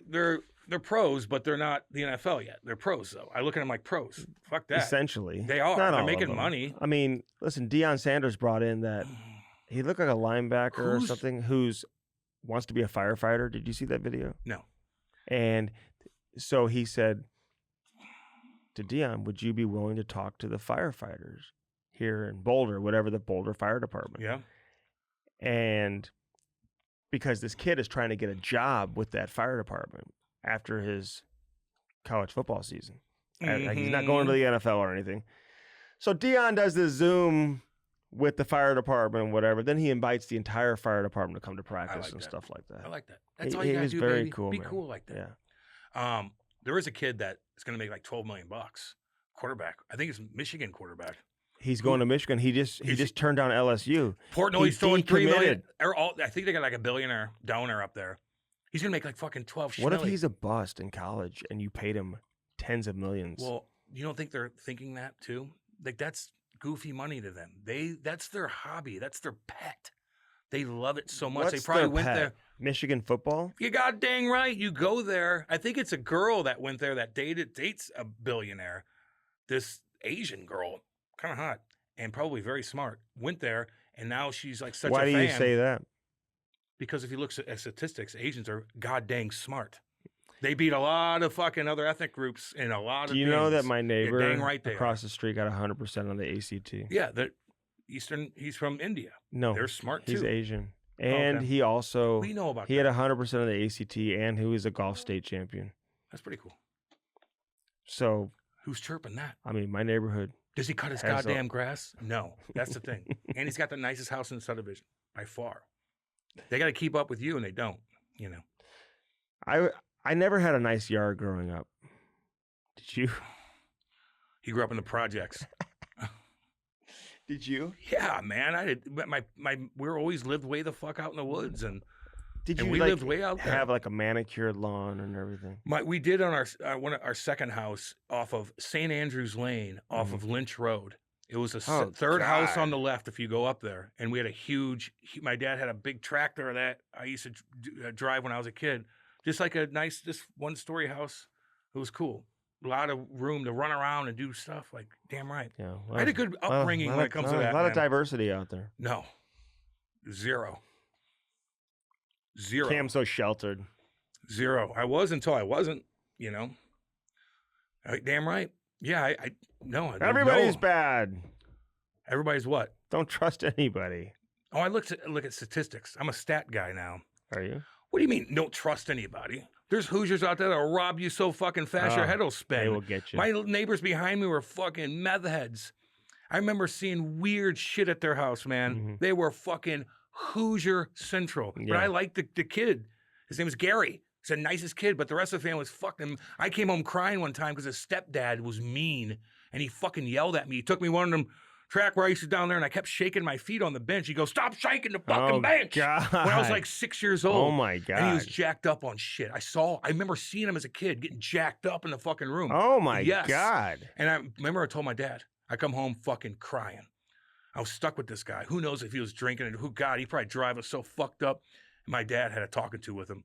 And then they got divorced and he left. It was really weird. Do you know that scary. And if I look like I'm in pain right now, it's because my elbow tendonitis that I had looked at last week, by the way. It's very severe. When people don't play sports, they over-exaggerate injuries. It's like an old couple. It's like my dad right now, or telling a story about the dog when it's the same story over. They over-exaggerate everything. It's really, really weird. It's very severe. The person who trained me to be an ice cream truck driver, Jesus. When I drove the ice cream truck, you know, like the one that goes in the neighborhood with the music and everything. Girls like that. Dude, they loved it. You know why? Because I would just drive around, parking at my buddy's house. Everyone got free ice cream. Friends would come over. They'd ride with me in the back of the truck. It was fun, dude. That is actually kind of cool. Yeah, you know what the weird is? If you're a 40-year-old. It's a great high school job. If you're 40 years old, that'd be weird. The person who trained me, the woman, she was in her 40s. Yeah, but she's a woman. Tracks up and down her. Yeah. And she was doing some crazy shit, dude. Her eyes are black underneath. She wouldn't quit during the day. I'm like, I thought we'd be back at the place by like 5. Yeah. Dude, it's like 9, 10 o'clock at night. I'm still sitting on this cooler. There's no other seats in the car. I've been sitting on a cooler for like 12 hours, dude. She would like leave me. We'd pull up in front of someone's house, dude. She'd go in the house and then she would come back out 20 minutes later. She got jacked up. You know, she got jacked up. It's bad. You know, like if you don't look, you go down this, we hear about what's going on in the city. I've been through some hardcore shit, dude. Okay. But like, we don't know day-to-day life when you live hardcore shit. Right, Maddie? Shit-Kickinville, up North County. Come on, Maddie. Oh, shit. But like, even down there's a lot of people going through a lot of weird shit, man. There's drugs everywhere. There are. Big time. Big time. Big time. So. Maddie knows what I'm talking about down there in Salem, dude. Everybody does, man. You relate. Salem, yeah, there's probably a bunch of, I think meth is, I bet you opioids are a huge problem down there. Damn right. Yeah. Middle of the United States. All right, let's get down to business here. What are you making for Thanksgiving, dude? We're just going to do Thanksgiving at our aunt's house. Yeah, you're making it way too complicated. Like, you're not going to host? Oh, I'm hosting Christmas twice over. So I'm going to host Kate's family, and then I'm going to have like a little thing with like my brother and stuff like that. Can I come to that? I think it's more going to be, I haven't seen him in a while kind of thing, you know. Okay, I'm trying to make plans. I'm trying to make plans. It's hard to get my dad out of the house. Like, I need to do this and get it going again. Mm-hmm. You know, we do it with Kate's family, which is very lovely. Be the conduit. I'm going to spend a lot of money on gifts for the 2 nieces for sure. But I'm going to have my brother and his girl and my dad and maybe my cousin and stuff like that come over just for like a cool, so what are you making for Thanksgiving? What are you going to take to your aunt's house? Well, Kate will make a side. I'm not going to deal with that. No. I'm not going to deal with that. Mm-hmm. But I would. I mean, turkey's tough. Like, what are you going to do with it?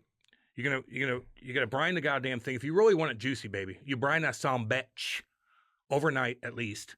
Then you take injections and make like a good apple juice sauce and then inject all the fucking fatty airs like blop, blop, blop, blop. Then you take the skin and take a ball of butter with herbs in it and you slide it up there like. Then you put a little bit on the top too, slather it down. Yeah. Then you put that mug in there, but you better pay attention with foil because that butter, over it.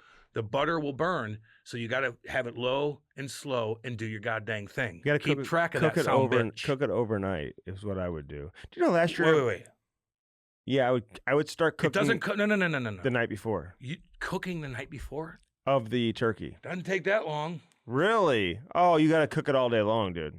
And you got to baste it. You said the night before. Yeah, you started the night before. Okay. What time are you having people over? Like 4 or 5 the next day. I don't think you have to. Do you know last year I made my first turkey? What the fuck is he talking about? I'm never going to your house ever for food. Why? No, I'm not. No, Maddie, this is. There's nothing wrong with it. It's going to look like the turkey on Christmas Vacation. You're going to open it up, it's going to You know, remember everywhere. I sent you a picture? Last year I made my first turkey. But you don't even eat it. I didn't try it. So Andy doesn't even know what his food tastes like he cooks. He's like, it's the best. Who told you that? Ivy? Get out of here. I was in Peoria, Illinois over the weekend, by the way. Big shout out to Peoria. Just a dreadful city. I hate to say it. We may have listeners from there. There's worse. Not many. It reminds me of Flint without ever being at Flint. Flint has way more crime, Not dude. Flint. Peoria's got a lot of crime. It reminds me of Gary, Indiana. Oh, that's like top 10, dude. Gary, Indiana is falling apart. It is dreadful. Look up the crime statistics in Peoria, Illinois. No, I'm not saying that. You're saying like the worst of the worst. Maybe not. It could be. You know. Is there any like is Jefferson City in Missouri that bad? I don't think so. No, but Peoria is. What kind of crime? Gun crime. Gang crime. Gangs, eh? See, I don't think there's too many in what's the most populated cities in Missouri besides Kansas City and St. Louis, which are both bad, but Kansas City's a little bit better, I would say, on the scale. I think it's actually a lot better now. People in St. Louis look up to Kansas City now, which I used to think that it was reversed back in the day. Now people look at Kansas City and it's thriving downtown for the most part. So, although I'm looking it up, they say Peoria is a great place to live. So what's the stats? Great for retirees, You're about to throw some money families, down. and young professionals. You're about to throw some money down. What's it saying? Well, gang it crime says Peoria, Illinois has a higher crime rate than the national average. Yeah, but what does that mean? Okay. Violent crime, 1,189 per 100,000 people, which is 221.5% higher than the national average. So that's property crime is high. Yep. So is that murder? Chance of being a victim of a crime is 1 in 23. It's got crime, big time. You know. Some recent crimes in Peoria. We don't need to go through every statistic, though. Like, people don't really give a fuck. Some recent crimes we got in people Peoria. In Canada. 2 men were arrested for allegedly causing a train to derail. Okay. No, I'm just saying that's pretty bad. Little shit happens 2 people were wounded in a shooting at an apartment complex. That happens, man. A baby left in a U-Haul died of cocaine intoxication. Yeah, she probably touched it. A man was arrested for allegedly killing a 10-year-old boy. Enough. Good Lord. It's you don't got anything else? Very dangerous, from what I understand. Dude, so how about that woman who died in Clayton, by the way? I don't know. No one cares about it. I shouldn't say that, but like we don't need it. Was the hockey kid we'll talk about, but we don't need to talk about murder. It must have been targeted. I will say, I bet Canada though, we love you, but Justin Trudeau. Oh my God. And listen, we chirp fucking Biden. We're gonna have to chirp Trump because he's gonna fuck up in the next 4 years too, and we'll fucking dig at him because he's gonna do stupid things. Just because he went to Taylor Swift. He's gonna do. Montreal's literally burning down with riots. Is that his hometown? Riots. I don't know. I think so. But he is literally at Taylor Swift, which is fine. You could, but it is odd that your leader, while this is going on, and maybe it was before, maybe it was after, but it's still like the same day. Like it's up. And all of a sudden, like he's like literally going to 13-year-old girls and saying, "Let's switch our bracelets." And like everybody's filming, like it just looks. The optics on that are so fucked up. He was dancing. He was dancing. I don't know many people that are like I like him. I don't know. Like maybe those are the people that I talk to. I don't know, but we both have our goofy things going on in both countries. But like, I wouldn't want my leader to Taylor. Which shit's going down in Montreal, which is such a beautiful city, dude. It's so clean and cool. Did he play in the queue? Justine? No. You know, he would have if he would have had some of those. I think he was a substitute teacher for his mommy and daddy. He must have lived a tough upbringing, real tough. Ty suffered an injury. Okay. First time He's getting into that age where they start getting hurt. Yep, it's going to be first of many. They used to go into the boards and nothing would happen. Now they go into the boards and it's like things happen, and it's going to get worse and worse and worse, and then more injuries. That's But one he in a thousand. took a puck off the funny bone area. It just knotted up, big bruise, and like Are you going to baby him like you baby yourself? No, because you can't have him fear his injury. no, dude. I was like, get back out there. Get back. Well, it depends on what it is, but it's like more like, no, that's going to go away. We have to do That's what I things did. to help it go away quicker. Don't be like, oh God. No, Did Lori film it? And no, I don't do cry? that. Okay. But he was like, it was a weird injury that he had never really felt before. That sensation of your arm going dead. Yeah. So he probably missed a shift or two and then had to go back out. You'll be all right, baby. I never missed a shift, Cam. No, you didn't. That's funny, man. But anyway. Hey, listen, you won't miss a shift either if you have Bolt Sports, baby. I'm putting videos up so you can kind of see the dangler. Yeah. The dangles, man. If you want to really, truly elevate your kid's performance on the ice, you got to be doing the work at home, right?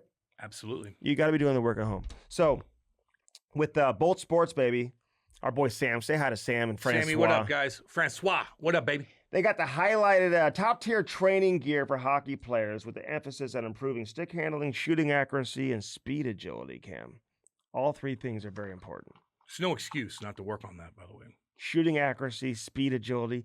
These little, they look like toys to me. Like when I was a kid, I would do anything to have these. The dangles, like you stick handle through these bars, they light up and everything, right? Different colors, make little noises. Compete with your buddies. But the best part is what? Yeah. Competing with your buddies. That's all you want to do is show off to your buddies. It just makes you better. It's like when your buddies are back in the day in the basement shooting against a milk carton. So how do you do that? What's that? How do you do that? How do you do what? Compete with your buddies. You bring them. Well, you could just do it online. Yeah. Don't know. You Well, just put your score explain in. that. Well, fuck, you're reading the goddamn thing. Explain your score what goes it is. into a cloud, and you could compete with your buddies. Yeah. I think they know No, that. so now, no. This So- is different. Now, Yeah. this is like an app you can have. It's a free app. You download the app, Cam, and then it keeps track of your score, your improvement, all of that. And your teammates and friends of yours can compete against you from their basement or their garage. It's perfect, dude. It's actually a really cool concept.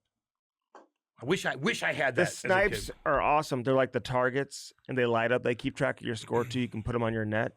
I told the story how Jordan Bennington went and grabbed him for me at the Blues practice facility. He's like, I brought him. He's like, here, take these home. Your kid can check it out. So Bolt Sports, official training partner of the Dallas Stars youth hockey organization, by the way. You can use the equipment by yourself. You can do it with a partner, or you can do entire team workouts, which is great, too, Cam. You do those team workouts together, right? So direct listeners to go to boltsports.ca. That's the website. 10% off all products by using the discount code Cam and Strick. And let me say this. There's a greater discount when you bundle different things together. So they've got the e-cones, these electronic cones. And if you've got like a soccer player or a football player in your family too, these e-cones are incredible as well because you can use them to train and it keeps track of your speed and your agility and your performance and improvement and all that type of stuff. So don't think you have to be a hockey player just for the e-cones because you don't. But use that promo code Cam and Strick. If you bundle more than one product together, you save even more. So do that. You want to get your kids something cool for Christmas. Oh, that'd be really cool. We'll be playing that damn thing all day long. I would. All right, firstform.com/Cam and Strick. Use our link to purchase. This Wednesday, Cam, is what for First Form, baby? Oh, my God, dude. The fuck? This guy is just, think it out. Oh, Black Friday. Thank you. Well, goddamn, boy. It's Black Friday. Black Friday. Tons of deals. They're going to have so many deals coming up. They've got new beef stick flavors. Oh, yeah, he didn't tell us yet. Nope. I'm like, what are those, Mickey boy? They've got a new energy drink energy drink Friday flavor coming out for Black Friday too. Is that Thanksgiving? Wednesday is. Thanksgiving? What goes on down there? I used to People love like to the night party. before Thanksgiving. Yeah, I used to love everybody's it. off for 4 days. Everybody parties. Everybody's coming back from college. Everybody hasn't seen each other. A lot of college kids are back. So it's kind of cool. Not my jam now, obviously. I'm No. chilling, baby. No, I'm chilling. I'm fucking chilling. But check out First Form, by the way, and get the Black Friday. And check out they're going to have a bunch of different bundles and stuff like that you can purchase and get a bunch of stuff free that comes with it too.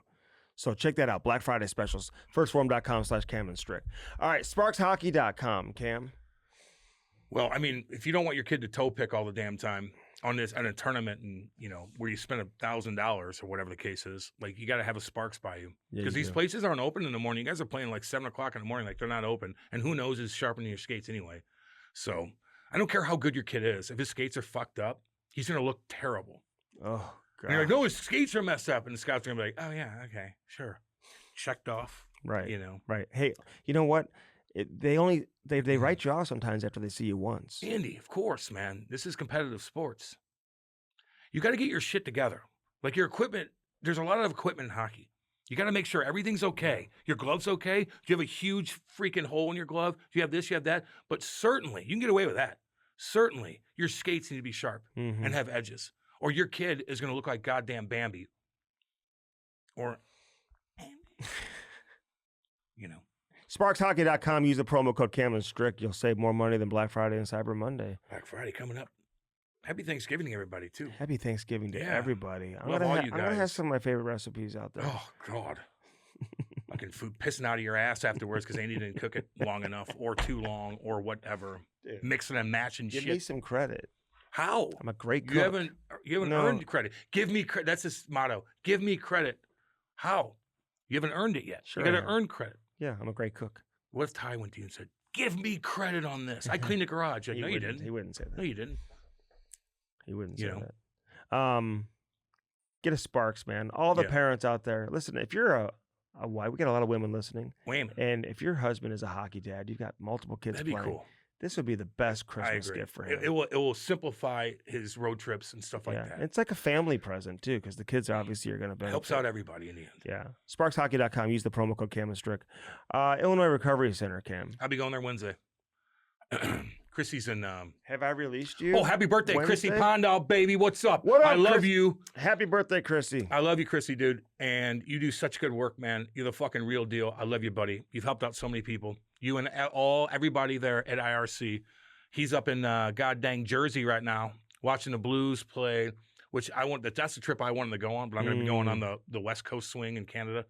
But he's up there doing his thing, enjoying himself, eating some damn good food in New York City. He'll spend some money. With his restaurant here, which is like one of the top rated in St. Louis, Chrissy is going to nice places, dude. I had this all planned out with him, too. I was going to be up there. But it's all good. I figured I'd be on that. Anyway, it's all good. Chrissy, love you. IRC right there in Swansea, Illinois. I'm going to go talk to the patients before the holidays. Come see me Wednesday before you, because I've got a couple of things we need to do in the morning. But I want to talk to the patients right before the holidays, because that's that's a tough time. It's tough. You're down. You're already down and out so bad, but then that just amplifies everything. So I'm going to go out there. But check them out. Go online. And if you want to message me or whatever it is, you want to message Chrissy or Eric Conley or whatever, just to kind of get some information, it's right there. They're going to help you. Don't wait too long. Don't be the guy try not to be the guy at, Thanksgiving and stuff like that. We all kind of have to find that groove, you know? So what would you say to the patient that is in the rehab facility over the holidays? Stick with it, man. That's the best gift you can give your whole family is you be normal. You be you again. You're you again. You're fake right now. You're controlled by that little fucking pill or whatever it is. Be you again. That's the best gift you could possibly give your family. Make me fucking sad, dude. Like, I don't know. Yeah. It really does. It does. And that is that's great advice. That is truly a gift that keeps on giving. Yeah, if you work on it. If you work on it. So, I'll tell you what else is a gift. A new roof. I need to talk to him. From Blue Note Roofing. I got to call him today. But I got so much stuff going on because I got to re-listen to this and do that, and you were late and blah, blah, blah, blah, blah, blah, blah, blah. But I wasn't late. We had a lot of different things going on. You got radio thing. You just okay. It's all good. But yeah, get a new roof, make your house look dang good. Hell yeah, gutters, soffit, fascia, all that stuff. Windows. You want your house to look and nothing. I mean, you bought your house. It's your baby. You want it to look good. And sometimes you can take advantage of the moment too. When that hailstorm already hit, talk to him. He'll do it for you. Look for that big yellow truck with the blue notes all over it. Call Dave Novak today. He is the absolute best in the business. 314-920-5713. If you're watching on YouTube, you'll see it on the screen at some point during the show if it's not up there right now. 314-920-5713. David Novak, man. Blue Note Roofing. Damn right, baby. He is the absolute best, and I'll tell you that right now. Cam at Bellman, you get no. Swinging dicks, none of that. I'm telling you, it's going to get a little. If you're going on a vacation too, by the way, or not vacation, but for Thanksgiving, it's going to get nasty out east. Be nice to have one of those, 25 hundo Super Duty, whatever Denali's from Troy, Missouri. By the way, Buick GMC on one side of the street, Chrysler Dodge Jeep Ram on the other side. We're going to get shit on a couple times here in St. Louis. I hear it's going to be a bad winter. We're going to get shit on here, and it's just nice to have something that's going to get. What do you mean we're going to get shit on? What do you mean? What do I mean? Like how much snow are we getting? Do you know? No, there's going to be spots of it, dude. It'll be 60 degrees one day, then the next day it's going to be 30. I think we're going to get 31 and sleet. Oh my! Yeah, now that's what we get here. It's pretty mild, but we'll get shit on. Just like the time where I had to come out here for no reason. That was a shit on day. Twice. Well, I'm glad you got your truck up and running again because you'll need it. Up and running? Well, it was out of commission. Well, I just had to go get my inspected. All your license plates. Yeah. Yeah. Oh, I had a ticket from like 8 years ago or 4 or 5 years ago. So we couldn't. Kate went to go get it done for me. No, it was a parking ticket because I was going down to Channel 4 with Frankie Cusimano or whatever, and I just parked out in front, and somebody gave me a goddamn, and I forgot about it. Do you know that? I think I was there when you got that. Actually, you got that speeding ticket. Do you know that I got pulled over the other day, and We've been going for a long time. I just we don't need to have. I'm saying I got a ticket for rolling a stop sign. Well, then don't roll one. It's questionable if I even did.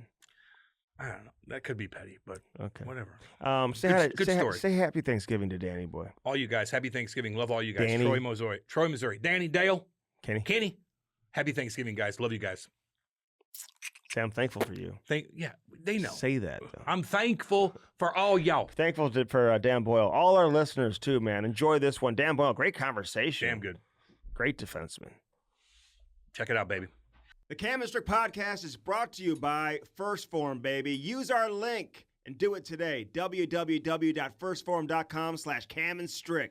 Get jacked now. They are the real deal. Get that protein, check out the apparel, eat those bars, and drink those energy drinks. Firstform.com/camandstrick. Yeah. Now on to the interview.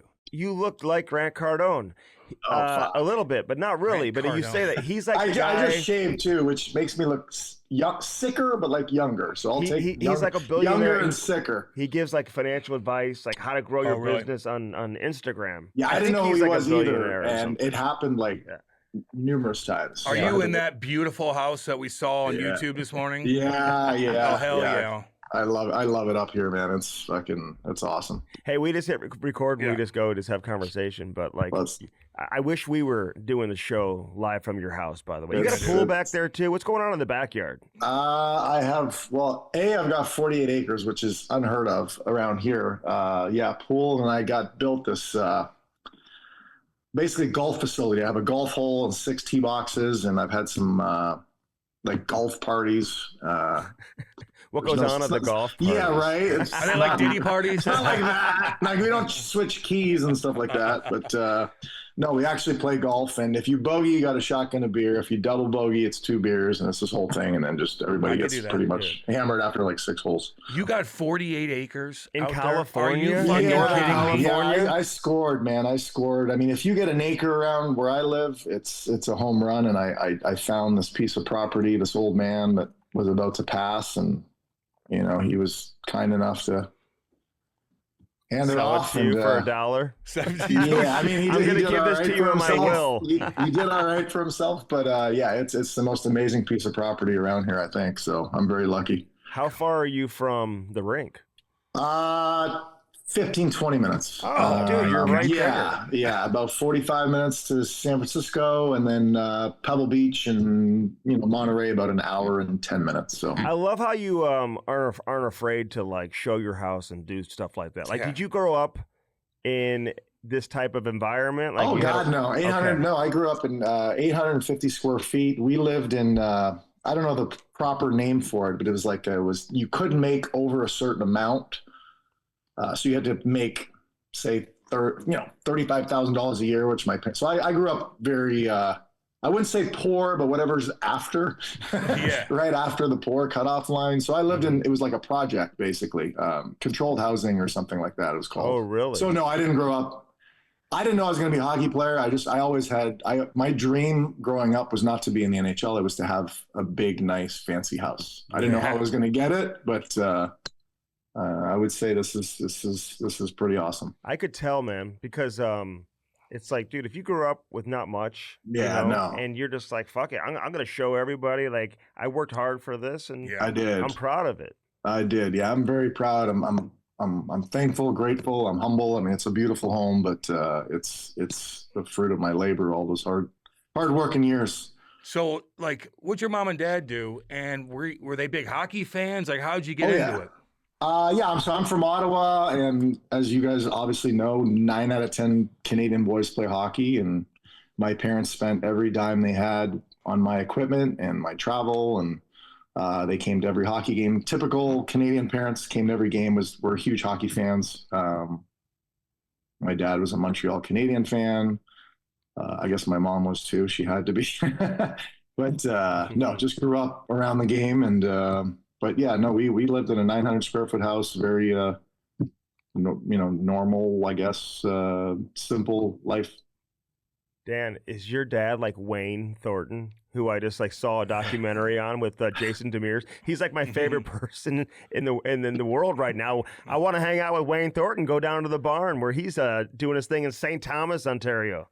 No, he's not like Wayne. Wayne's pretty chill and cool. My dad was the dad that, like, when I played, all the parents were on this part of the rink, and he would be in the corner by himself like this.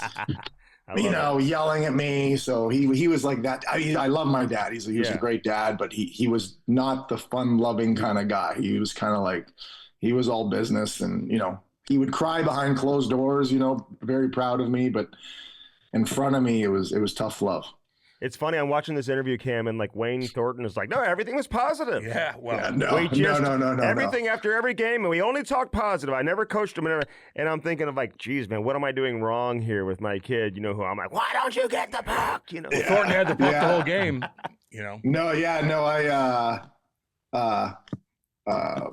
I remember when I was like 13 or 14, I finally had the balls to, like, I was skating and, fuck you, shut the fuck up, that didn't go well for me afterwards. I think eventually, honest to God, man, fast forward to like playing in the NHL, and you guys probably know a lot of my story, like thick skin, like that's kind of where it started. It started early on, just kind of like building that thick skin with dad, and then eventually, when coaches were hard on me in the NHL, I was like, fuck, nobody's gonna be harder than my dad. So right. I think it helped me in the long run. So, like, when did you start to know that you were really good? Like, when did you start to dominate? At the risk of sounding, conceited, I was good right away. Like, I started skating at 6, started playing at 7, and I was the best player on my team from that point on.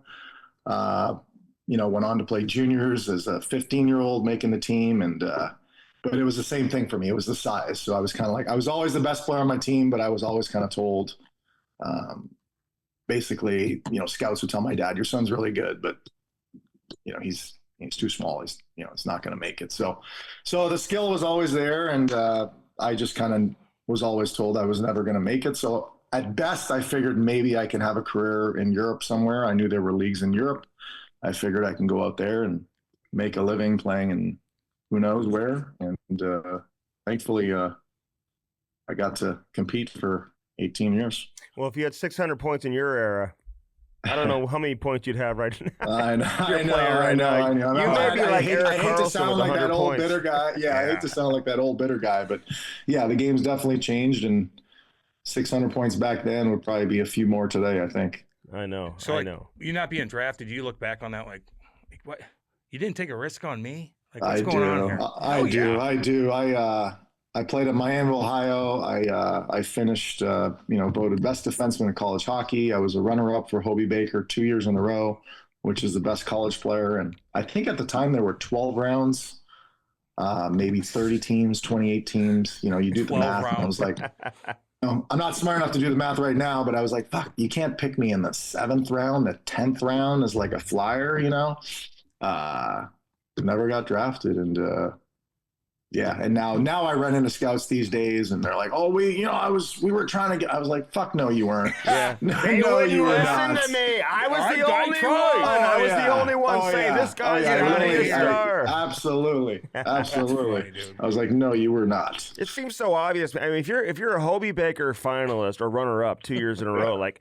If I'm drafting, I'd be like, listen, it's the last pick of the just a draft. flyer, right? You know, so I live here in the Bay Area, and the football team, we have Brock Purdy, right? He's Mr. Irrelevant, last pick overall. Yeah. Like, do something like that. Last pick overall. You know, this guy's probably one, if not the best college defenseman. What's it going to hurt, right? You're not going to fucking hurt Let me anything ask by you this taking. though. Yeah. When you're not drafted, yeah, and you're still good, and you're going into like NHL training camps, you're playing in the NHL. How much better do you need to be to truly get an opportunity versus these guys that are drafted? The leash is so short. You're a nobody. So I was definitely, that was the only time probably ever in my life where I wasn't ready. My first training camp was with the Florida Panthers. I had signed. That's a whole story within itself. But if you make one mistake, you're pretty much cut. Versus, your first round pick, second round pick that are going to get looks and looks and looks and looks. So my very first training camp was very short, very uneventful. Absolutely no chance, no slack, no rope, and went to the minors, but found a way to get myself back up. Who was in that first training camp with you? Did you talk to any of the big boys? Were they separated from the young guys? Yeah, they kind of separate you because I missed rookie camp. I had like a wrist thing, so I kind of missed that rookie camp, and I went in right into the big camp. And I just remember I was overwhelmed. I think I grew up a Flyers fan. Scott Mellenby was the captain. You had I think Igor Larionov, and I think I'm trying to remember at the time who else. All right. No. He wasn't there yet. I eventually played with Pavs, but I don't think not that first year. So definitely overwhelmed, had no business there. Ray Shepard, I kind of deep through him. I made a nice move past him. He slashed me on the fucking wrist. He said, "Don't ever fucking do that again, kid." My balls went up to my throat. I was like, "Oh God." I had I was definitely overwhelmed and not ready. So, but yeah, it was a short leash. There was no way they wanted me to make that team or had any intentions of me making that team. But like I said, eventually I got there. So you say the wrist thing is you had a couple different wrist things, didn't you? I mean, the skate fell and hit your. That was a total freak accident. No, the wrist thing I've had. So I went school in Miami, Ohio, and shout out to Dan Dalrymple, who was the strength coach at the time. He did the football team and the hockey team. What Dan didn't know is that football players and hockey players are not the same animal. So I used to be 160 pounds, and we used to do 1 rep max on cleans and snatches. And we used to put the wrist, the strap and get down there. And like, I was, and kept doing this shit. And then we would do 1 rep max on everything, squats and bench. Everything was a 1 rep max. And then eventually my wrist just kind of got a little jacked up, and sure as shit, right before rookie camp with the Panthers, I was tendonitis, and I couldn't go. So, yeah. And then years later, as you mentioned, in Tampa in the preseason, Cam, you'll remember this. We used to hang our skates up top, right up here. They had these little hooks right here, like parallel this way. And you put the skate through, and I'm getting undressed, and the little bin slams shut, and the skate comes off, and boom, right down. I didn't even look. I grabbed my wrist. I ran to the training room, and I said, "Fuck, the skate just hit me." And I didn't look. I kind of went like this, and they're like, "Hitchhike," and my thumb was like. They're like, "Yeah, that's not good." So I severed 3 tendons and basically, lost, I think, 5 or 6 months of that season. 2 surgeries later, but didn't affect me eventually later on. But that was a rough one. Where were you playing then? Were you in Tampa already? I was in Tampa. Yeah, that was in Tampa. Yeah, that was in Tampa, and it's like a 12-week recovery. I'm sure you guys have heard many Torts stories over the years, but I came back after 4.5 weeks. I could barely hold my stick. 2 of the 3 tendons snapped off again, and had a second surgery. And Anyways, that was a fun year. Wow. But then you signed that $40 million deal right after that, didn't you? a little bit later, signed with Tampa, and then that was my big ticket. Bought a house, bought a condo. I was ready to and new owners come in. You probably know the story, and then they're like, yeah, we don't. They ended up trading me to San Jose, but it ended up being the best thing for me. But certainly, I thought I was going to be in Tampa for life. I feel like you didn't play for that many coaches for as long as you played. I mean, you did, but like everywhere you went, you had the same coach your entire tenure there. With the exception of Florida. Florida, 4 years, 3 coaches. Okay. But Tampa, the same coach, right? And then Tampa was Torts for 6 years. San Jose? San Jose was McClellan for 6 years, and then the last 2 was Vino and York.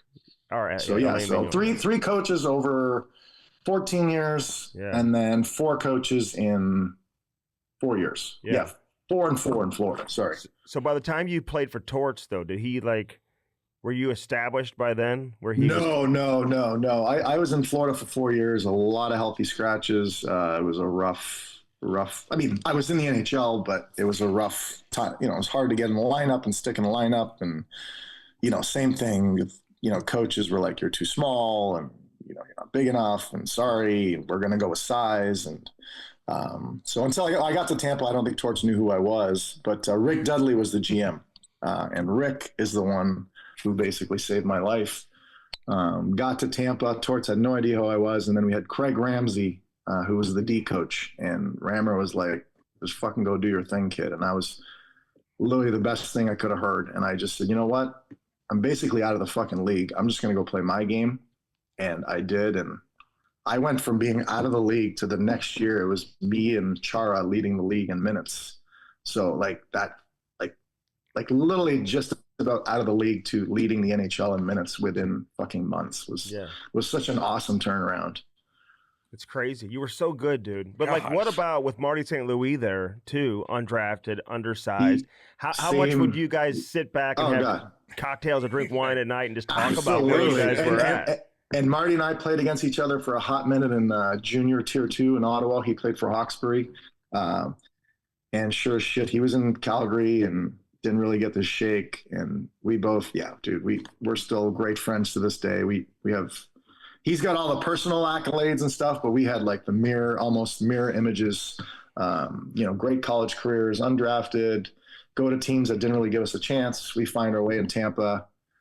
He blows up. I had a good career. We win a cup together, and we've sat back and laughed so many times. Had so many beers over. Like, what the fuck were they thinking? Not giving us a chance, but fuck, it just made our story that much better, and it was just an awesome ride. Yeah, we had him on, man. He was great with us. Were you ever a Norris finalist? A finalist, like fourth, so not a top 3, but I think I was 4th and I was 5th a couple of the years. Because you were a second team NHL All-Star. Yeah, a couple of All-Star games, a couple of postseason All-Star teams and stuff like that. I've had a few of those things, just never never the big stuff, but I never cared about that stuff. It was always about winning for me, and I never really got too involved in that. I know you dominated, and it did fuck up not drafting you, every single team. But when you did come into the league, being undersized as a defenseman too, in that crazy-ass league back in the day, when everybody's killing each other, like what was the wake-up call for you? Were guys way bigger, and you're like, damn, I got to adjust to this. Guys are all strong, they're fast, they're big. And they were, and I, like I said, don't draft a 5'10" defenseman that's 180 pounds. Like, I get it. I wasn't expecting, but the Flyer late round pick, I think, was definitely something that teams should have done. But no, teams were bigger. I had to adjust my game. The coaches that I had, unfortunately, were very old school in their mentality. They weren't forward thinking. They were like, I need you to get back to the corner when that puck is in there first. And I was like, no, I just need to get the puck out. And, but they didn't understand that. And eventually I'm like, that's where Craig Ramsey came in. I'm like, me and John LeClaire or Eric Lindros go in the corner together. They're going to fucking paste me against the wall and I'm done. But I remember one particular, there was a flip. Me and LeClaire went in. I was kind of waiting for him to go first. He was waiting for me to go first. We kind of whatever. And then he went first. And I just went, beep, beep, beep, took the puck and left. And I was like, That's how you get the fucking puck out. You don't go in first to be tough guy and cool. Not at my size. At the end of the day, you just want the puck out. You know, if I go in first against fucking Eric and John, I'm probably sitting in the rafters the next game because I'm hurt. You know, so I eventually had to adjust my game, but it just took me believing in myself because, like I said, the coaches were so old school and how you're supposed to play versus how a specific player needs to play. Player A doesn't need to play like player B. They were just so team focused and like, this is how we play. And I just don't believe that's the way the game should be played. No, you got to have some diversity too. Not everybody's the same. But like, was Torts? When did he start to come around? Him and I. So when I got to Tampa, Florida was last, Tampa was second last. So they were already out of the playoffs, and I went in there, and it was kind of like they threw whatever, you know, shit at the wall or whatever you want to say. And they played me. I think they played me 30 minutes my first game, and then he was kind of like, the hell. I mean, obviously, I played a game that was different than most defensemen. I was very offensive oriented, and it took him a hot minute to understand, but he eventually got that. Yeah, I might have been on the forecheck, but I told Torts, you can guarantee I'll be the first guy back too. Like, I'm not lazy. I'm not a lazy offensive defenseman. I always, not in an analytical way, but like I played the game a certain way that I wasn't taking chances unless, you know, you're down 2 goals with a couple minutes left. Then you're just like taking chances. But my game was very strategic, and it took him a while to understand that. But eventually, you know, we had a couple meetings. I said, just trust me. And he said, okay, just take care of your D zone. Do me a favor, take care of the D zone, and I will kind of give you the green light. And then we eventually, very early on, kind of came to the agreement that I was like, let me do me, and then I will take care of my D zone. And it just fucking, so I'm forever grateful for him as well, obviously, to allow me to play my game and play for such a long time. That whole team was good, though. Yeah. I mean, obviously, you guys won the cup and whatnot. We've had a couple different players on from that, from that group. Right. I mean, it was, you guys were an interesting team. Even Brad Richards, you know, who wins the Conn Smythe, you know, people don't realize how dominant he was at one stage. You know, how good was he? But I'm curious, like LeCavalier and all these guys, man, just your memories of playing with some of these guys. Yeah, we had a great team. It starts in net. We had Habib Bullen, who was all world back in the day. Then you have your young studs. You got your Vinny LeCavaliers. You got your Brad Richards, who obviously was amazing. You know, Marty St. Louis at that point was already a little established. But then you had a great mix of older guys. You got Dave Andrechuk, who's the best captain I ever had. Fucking Andy. You know, Tim Taylor, you know, just guys like some depth guys. You got your in-between guys, your Ruslan Fedotenko's, you know, Frederick Modine, Corey Stillman, great second, third line guys. And then we had, you know, Chris Dingman and Andre Waugh, and like, those guys are important. They don't play a ton. I mean, sorry, our boy Andre Waugh. Yeah, I mean, he was my roommate. But I mean, like, obviously, he's stories for days with this guy. But like, okay, yeah, he plays 5 minutes a game. All right, doesn't show up on the score sheet, but what he brings to the game and the locker room and loosening guys up and like that shit that's the kind of stuff that you don't see on the score sheet. But like when he wasn't in the lineup, you know, we were 2 inches shorter and 20 pounds lighter. And it just, those guys are so fucking important. And, you know, that team, that's why we won. I thought we were built. We had a great fucking balance. Hey, did you laugh at him all the time? Every time. That was, he was my roommate. Torture him too? He was my roommate. Sent him home or something. For years. And, yeah, so his life goal was to make people laugh. And so back in the day, I mean, I think teams still do it where they give one guy the lineup, you know, And so we kind of started in Tampa, and then if we win, you kept it. But Andre got it. We went on a winning streak, but he was making everyone laugh. So Torts just kept giving it to him. He had it for like ever, but he started stressing. So he would do these bits, and then he would work on it the night before with me. Boiler, you think that you know, and go like this, and you think Boiler, and Like, I don't know about that one, Andre. Oh, and so he was stressed out, not about the game. He's stressed out about the lineup sheet. Yeah, so he was amazing. But yeah, his that shit doesn't show up on the score sheet, but he was an important part of that team. Were you on the team when he got like sent home and like basically like kicked off the team? He told us the whole story. Yeah. I was with him. Yeah, I don't remember that story. There's so many Andre stories. Like I said, he was my roommate for so many years. He came off the bench for a fight. I'm trying to remember. I think he got knocked out by Cote, yelled at Torts, and then he came back out and Torts told him not to do something and he did it. And he fucking boots him out. And they like sent him home and then they let him come back around and like it was. I don't remember that. I'm sure that happened. I don't remember it. But yeah, he was the fucking best. No. So you guys had a lot of fun, but like the group you were with in San Jose, like you had some real characters there too, who were also like Hall of Fame type guys, you know? Absolutely. Obviously different, but my first year was probably you got Rob Blake, you got JR, you got Patty Marlowe and Joe Thornton and stuff, but like, great guys like Jody Shelley, the list goes on. Doug Murray, fuck. I mean, I'm sure you guys have heard a ton of cranky stories already. Another great team, great group, and unfortunately we never won, but those were some special teams in San Jose for sure. God.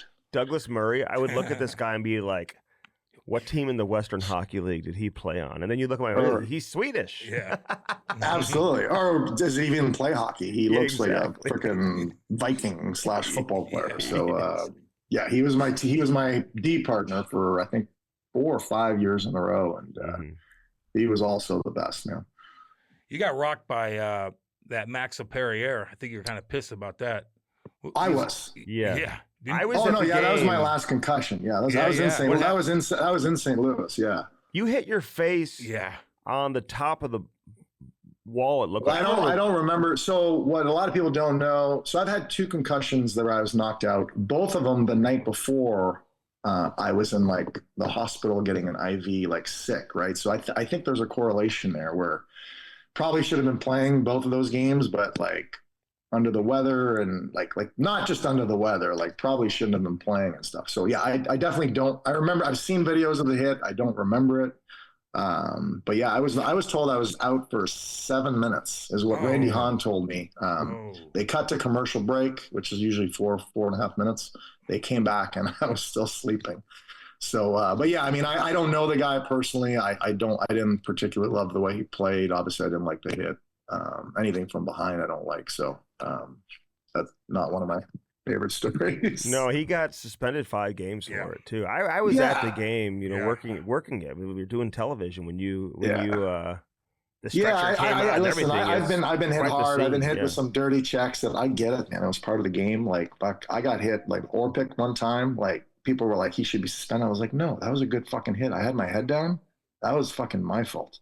But that one, going back for the puck like that, I don't like that. But although you did you hit Derek Brassard from behind, and then I remember that one. But that one I didn't let up. That's why I fought him. That's why, and we ended up playing together in New York. But I'm surprised you bring that up. But so same thing, right? He's like kind of from behind, but it looked. I hit him a little bit, but I knew and I let up, and he kind of dove, trying to draw a penalty, and that's when I said fuck. I said fucking Brass. That's fucking bullshit. Like, don't fucking. Don't do that. And that's why I fought him, because I could see how it looked, but I swear if I gave him maybe 20% compression, that was probably it. He made it look like a big thunderous hit, and it really wasn't, because I was never like that. I wasn't a cheap from behind kind of a guy. No. You did bag him up, though. You scored a goal with him. You did. You beat him up all the way to the goal. His full body crossed the goal line. We had to go to the review. We had to review it to make sure he crossed the goal line. Uppercuts, too, baby. Hell yeah. Yeah. You didn't mind fighting. You were like a guy that like would tough, dude. When you fought, it was because you were. They weren't. Right? I was pissed. Yeah, I was a small guy. I think I've got about 12 fights, and I think I also knew who I was fighting. I never took on anyone that I was going to get killed by. None of them were, and they were usually pretty early on in my career, a little bit more to like prove myself. And then the other ones were kind of like, the only guy that I fought that I shouldn't have fought, and it was in the minors, was Corey Sarich. Oh yeah, big boy. He was pretty tough, and I kind of dropped my gloves before I knew who I was fighting.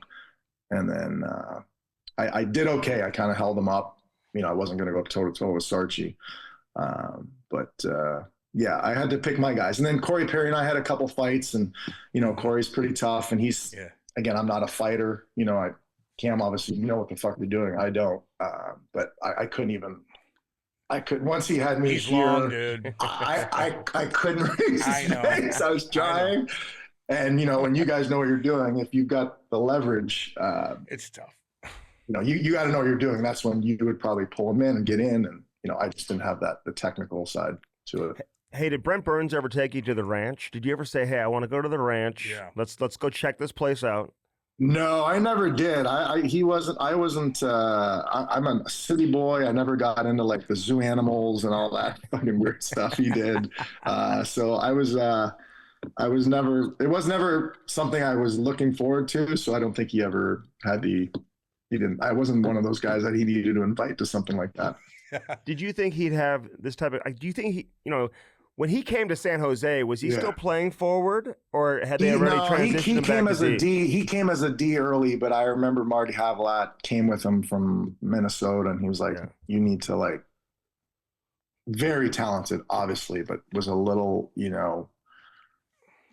loose positionally and kind of like whatever, and then struggled for a couple of years. Then he went to forward, had a great season up front. He was playing with Jumbo, which obviously doesn't hurt. And then eventually went back and I think figured it out, but obviously a beast of a human and has had a tremendous career. But early on, and again, it's tough. I was getting all the minutes on the power play. I know what it's like to be on, when you want to be the guy, but you can't. So he was kind of like, so it was probably hard on him to not get the minutes he wanted. And then eventually he did and thrived. Yeah, but I was watching some highlights. I think he was on the power play with you at one point, right? Yeah, they tried. Yeah, Logan Couture and then Jumbo and Marlowe. I'm like, damn. Yeah, These guys must have scored every time. We had a great power play in Tampa. We had a great power play in San Jose. We had a great power play in New York. I've been on some pretty good power plays, but yeah, the one in San Jose with you got some pretty solid talent right there. And Pavelski too, the other one. Pavelski with his fucking hand-eye, Jumbo's dishing, Patty's got the one-timer. It was a pretty good lineup. What is it about all those guys playing until they're 40-something years old? No, I mean Burns may play another 2-3 years. You never know how long that guy's going to play. You played until I played until 40, yeah. I think obviously you got to take care of your body, right? Yeah. So I think those guys do that. Those guys are all in shape. I think what I lost that they had was I lost my pilot light went out in New York. I was kind of like, okay, I'm fucking over it, with when coaching sometimes but I had one. I think for me, I had one. I had a gold medal. I had won the cup. I was like, my kids were young. I was like, those guys, I think because they haven't won, like Patty and Jumbo and, Burnsy, you want to win. You don't want to retire without winning. So I think that keeps the fire burning extra long. Versus you're 40, you're like, fucking coach is an idiot. I've won. And it's just kind of like, for me, it was like, I could have kept playing. I had teams that wanted to sign me at 40, but I was like, I'd have to move somewhere. Yeah. It just kind of, but though, those guys, I think, take care of your body. And obviously the will and wanting to win, I think are huge components. Yeah. You're in New York and you're getting older. You're like, I've done everything. And you got to deal with Larry Brooks. And for people, wait. For people that don't know him, what can you say about him? Like, what was his deal? I don't know him personally. So I don't know him as a father, as a son, as a friend, as a dad. I don't know anything about him. But I can tell you this. I was only there for 2 years. He picks on a handful of guys. And whether you make a right play or not, he's not... He was, and he's been doing this for years because after my little thing that I did at the end of the year, I got texts from players that were there 10 years before me. I didn't even know. I was getting texts. They're like, "This is so and so." I'm not going to say who, but they're like, "Thank you for Adam Graves and Mark Messier. Thank you for telling that motherfucker what I never had the fucking balls to say." And like, he would just like, he was never like, you could win 6-0 and, you know, play great. And he wanted to single out that one bad player, that one, you know, and it was, and like I said, and he would go out of his way to like make guys look bad. And I think it was almost like the Inquirer type bullshit, like just kind of like bullshit articles and just like always looking for like that little scoop of like bullshit. And it just, you know, guys say we don't read the newspapers and stuff like that, but it gets in there. Your friends do. You know, I had friends that like would want to see how I did. And, you know, I may have played fucking 28 minutes, had a great game. But if Larry Brooks wrote that, you know, oh, fucking Boyle again doing this. And so that's why I snapped at the end. And my fucking teammates like loved me for it to this day. What'd the PR staff say to you? We're like, did they come? Well, I was retiring. I to be honest with you, I think they fucking loved it too. And I think a lot of people in the management loved it, but they're not allowed to say that. I get it, man. You want to call me out for a bad play, a lazy play, by all means do it. I would do it in a second. But, you know, there were games. There was one fucking game. There was a play in Boston where he, like, it wasn't even on the ice for the goal. Like, it was just like, you know, or like I'd have my guy in front of the net. Pass would be like far left one time, or he'd be like, Boyle didn't get in the lane. I'd be like, what the fuck are you talking about, Larry? Like, shut the fuck up. So I told him not to talk. So my second year in New York, I said, don't fucking come close to me. I don't want to see you all year. And he didn't. He listened. He stayed away from me all year until that final scrum. And that's when I said, no, I don't want you here. I told you.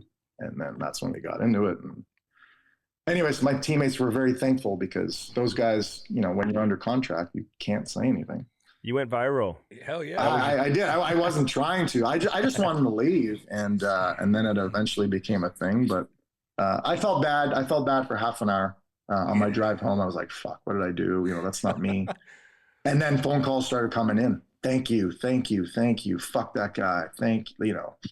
Torts even called me. Torts, I was going to ask you. Well, he and Torts has some. Yeah, like, they had a few. Yeah, I mean, it's like, I get it, man. I get, but like, like it was always searching for that little crack in like that little bad story. He was always looking for the scoop, and it was like, just cover the team, man. Cover the team. Is he the worst of the worst? I mean, is there a lot of guys that try to do that? I played 18 years. There was only like, as far as I'm concerned, yes. I don't, like I said, I don't know him as a person. He might be a nice man, but when you're just looking to like start stories that are negative and, you know, and like I said, for me, it was like, guys can say all day long they don't read. I don't read. I don't let that shit bother me. It gets in there. Hell yeah. It gets in there. It gets in there because you cannot read the newspaper, but you know who's reading it? Your dad, your mom, your best friend back home. They're reading it, and somebody in the locker room is reading it. And I think, I mean, for the Rangers to have that guy cover the team, I don't know if they have a choice, but like that was. I don't think that's the right way to cover a team. If he wants the New York Rangers to win, it's okay to call guys out, but do it the right way. Don't go looking for stories that aren't there. In fairness, I think you called out a second guy too. There was like another. Well, that was his understudy. And he was doing the same thing. Like one more example, right? So we're in New York. We started 8-0, and I remember the newspaper the next morning after our 8th win.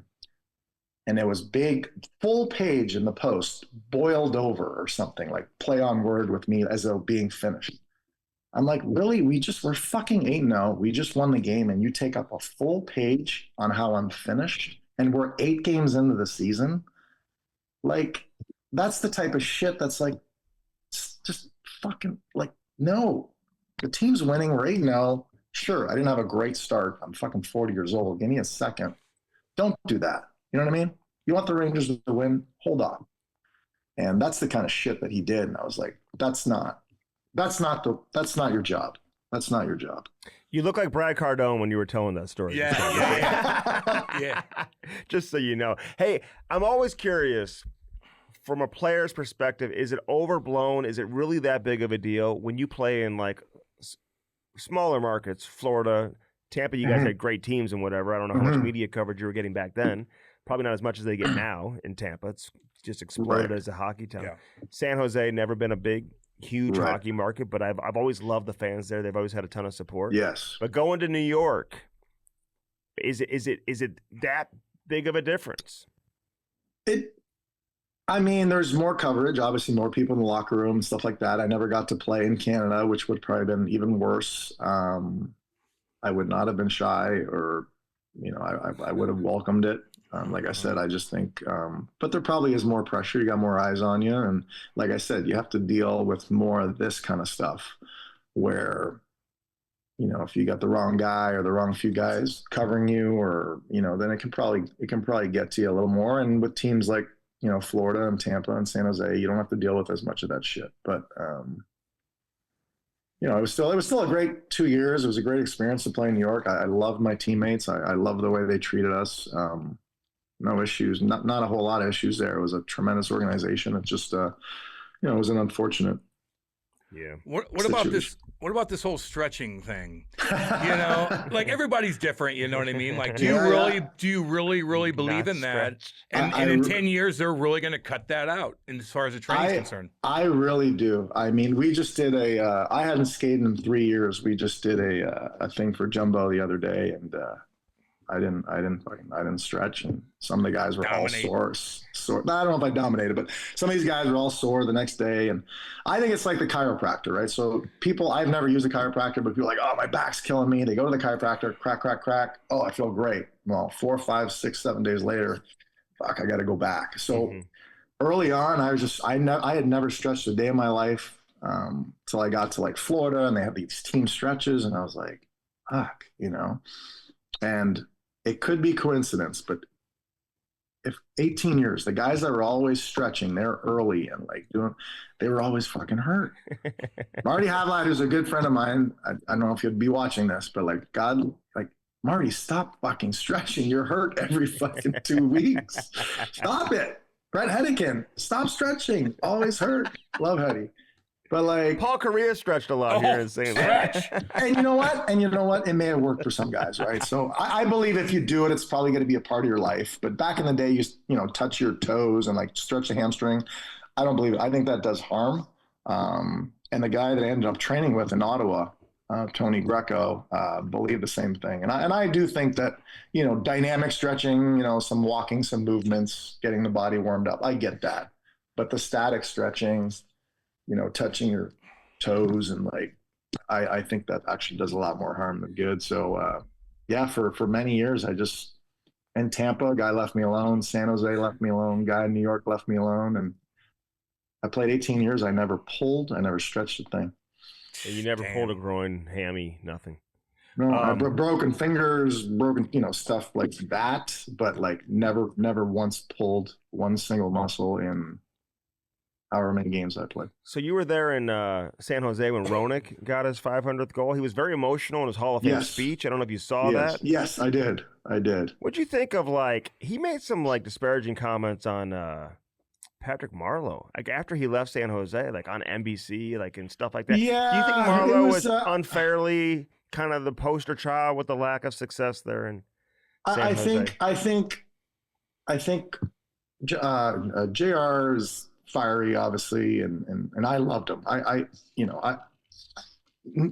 not knowing him, and I didn't know if I was going to like what I had kind of heard, but I love the guy. I thought he was great. And I think what he said about Patty, if I remember correctly, was Patty's such a quiet guy, right? So sometimes you want your leaders to be vocal and verbal, and he was anything but.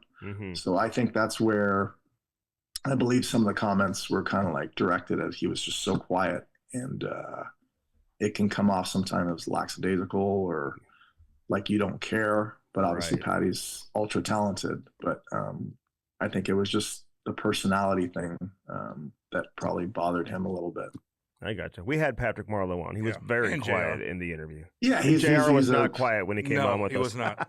Who wasn't? Oh, JR. Yeah, no, total opposites, right? And I think you need both. You need I was not a vocal leader per se. I didn't have the rah-rah speeches in the locker room ever, but you knew when I on the ice, I was going to fucking show up and give it everything I had. But, some guys some guys are verbal, and then they go out on the ice and they lay an egg, and it's like, I don't know. I think you need both. You need some vocal guys, but you need some guys that, lead on the ice as well. And Patty was just very quiet. I got to ask you this. And I looked up all your highlights this morning because that's what we do. When we get guys on, man, I'm creeping you out all day. You had some badass coast-to-coast goals. You scored a hat trick. But I got to ask you about the one goal in overtime. I wonder which one you want to talk about. I have to, because I'll pump your tires up with you. It's fine. But was that like, were you just like, God damn it?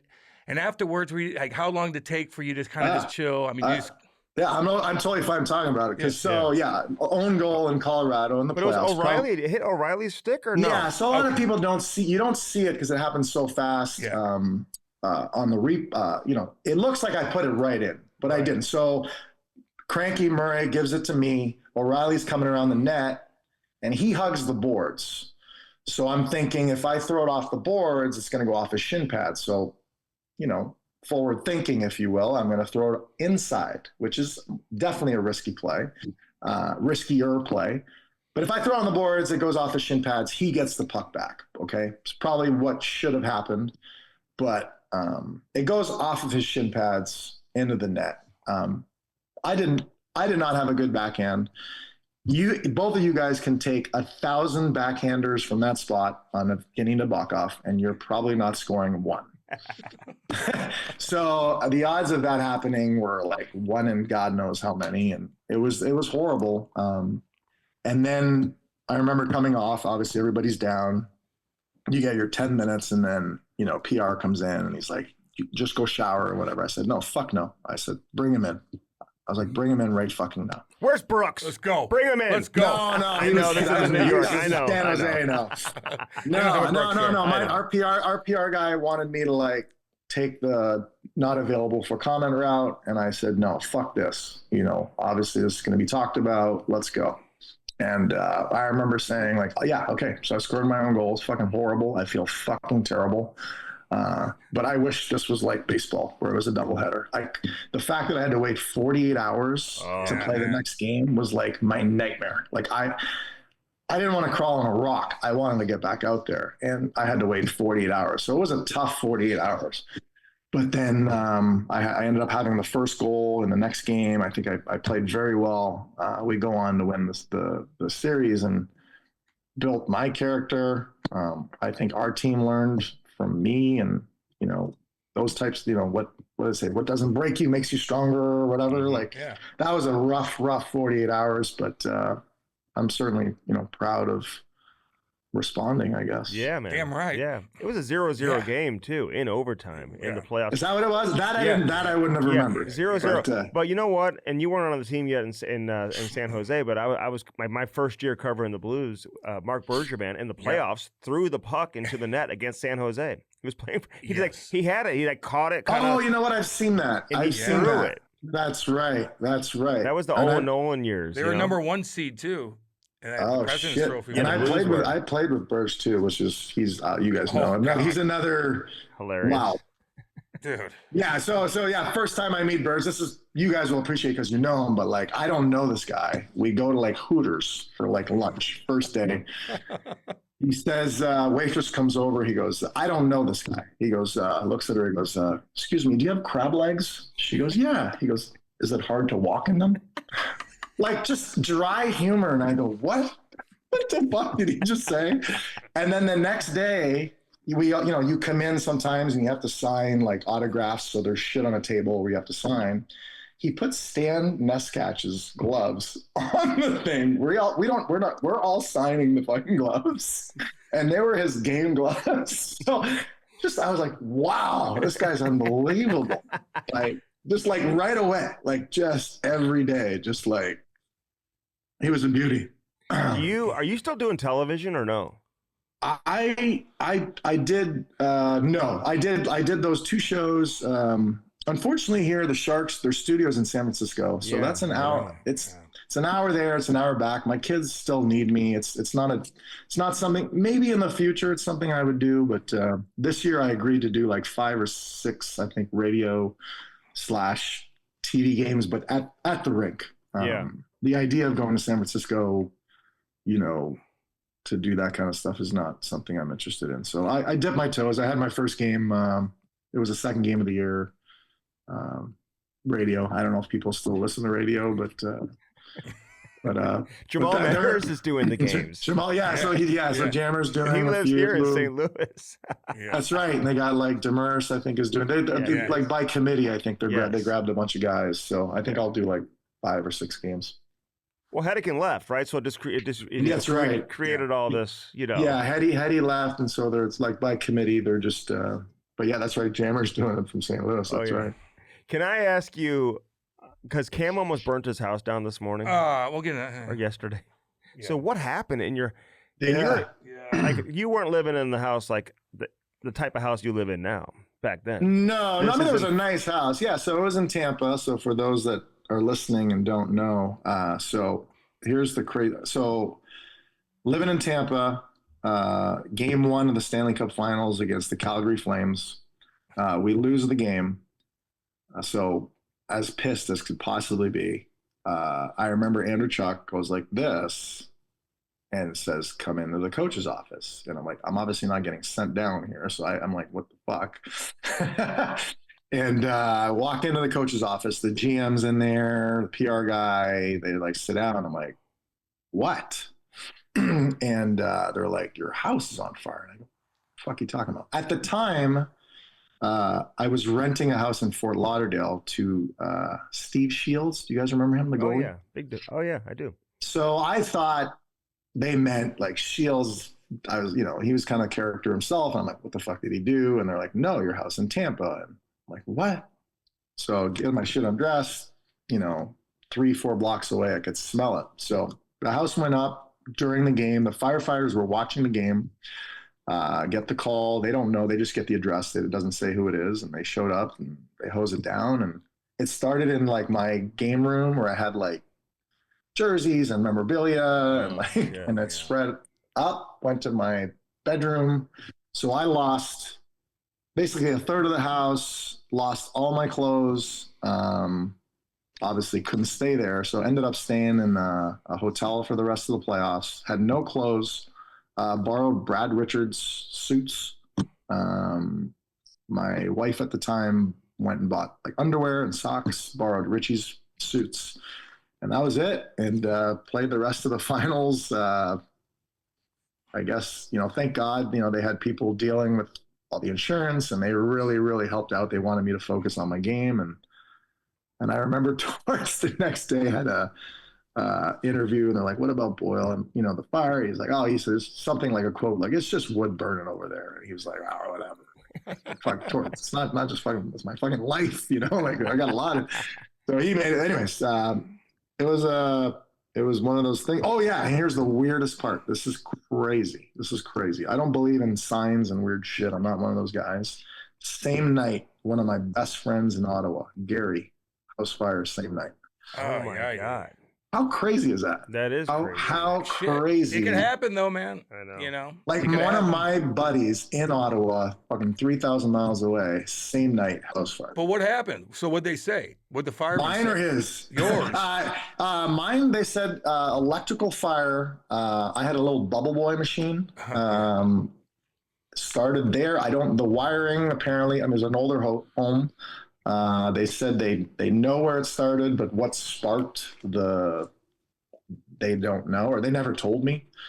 They knew where it started. They knew the electrical was kind of like, they said it was very not efficient and not good enough, which, and that's it. I don't know why it started, but I guess the Flames. God awful, dude. Hey, before we let you go, you've been awesome. I want to get your take on the weekend though with Jumbo, man. Just what an interesting person. You know what I'm saying? Yeah, you got to know him, obviously being his teammate better than most. Like, what should we know about this guy that maybe we don't know? And he's a great speaker too, man. I love listening to him talk. It was a very interesting night. Sometimes those can get long and speeches can be like, okay, but no, it was, he had us all listening and eating out of palm of our hand. But I think you guys probably know everything. I think what I learned that I kind of didn't really know is how good he was to young guys. Obviously, I was not a young guy when I got to San Jose, so it's not like he took me in, and I didn't get to see that side of him. But to hear some of the young guys, some of the stories of how he took some young guys in. Now he's got Celebrini living with him and stuff like that. So I think he would have been a guy that, had I been young, it would have been nice to get that treatment from an older player. So I think that was something that I didn't really know about him. We all know how good he was on the ice, and he's a carefree guy too, right? So he's kind of one of those, not quiet like Patty, but he's very positive after games, after losses and stuff like that. So I think you need a balance, right? You can't have a bunch of Dan Boyles in there, bitter and motherfucking, you can't have 22 of those guys. You need the balance. You can't have 22 jumbos or patties either, because then it's free for all, you don't want that either. So I thought he was a perfect guy for the locker room, and really, really good with the young guys. Yeah, you missed out as a young player. He would have came in your room and bought a movie and bought room service and took a shit and made you pay for it. That's it. Well, JD probably told the story. I think you guys had him on your podcast. Yeah. So he would come in to JD's room. JD wouldn't even be there. He would get a key from downstairs, take his shirt off, take his fucking pants off, order room service, order movie, take a deuce, and JD would show up and Jumbo would sleep in the bed, like that's weird to me, but whatever, man. He's a unique dude, and I don't know if I would like that personally, but I personally would not have. No. But he made Douglas Murray get very emotional about the homeless lady. Yeah, I had not heard that either. So there are things that like I said, I know probably 90% of the stories, but there were a few he was I didn't making know. it up just to pull a prank on all you guys. Who knows? Who knows? But yeah, no, Jumbo did not like to be alone. I don't know what it was. His wife would go away. He would fly this guy Fenner in, one of his, hometown buddies, and he couldn't be alone. I don't know. I don't get it. I love alone time personally. Me too. You know what I mean? Exactly. If the wife goes, or you're like, yeah. Oh yeah, man. It's on. The same way. Yeah. It's amazing.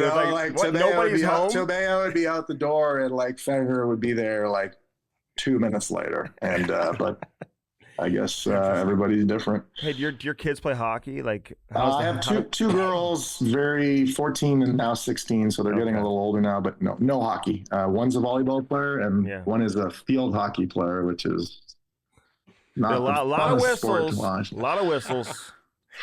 My daughter plays field hockey. I have no idea what's going on. I could watch 500 matches. I have no idea what's going on. No, I've watched, let's see. I'm probably on about 40 or 50, and I don't understand. No clue. I don't understand. I love that she plays it. It's great for her friends and stuff, but it's so funny. That is that's a tough hour. Swimming's the worst, though, when your kids are swimming. I had to go to a couple events, so they're the worst. Yeah. Oh, God. My other one plays volleyball, so that's cool. Early on, they just would get it over the net, but now she's a freshman, and they set the ball, and they spike it, and it's very, very fun to watch. Why'd you settle down there in San Jose? What was the appeal? I played in Florida, which is great. I thought I was going to be there. I love California. If you don't get involved in politics and you can afford to live there, which are two things that are tough. My kids were born here.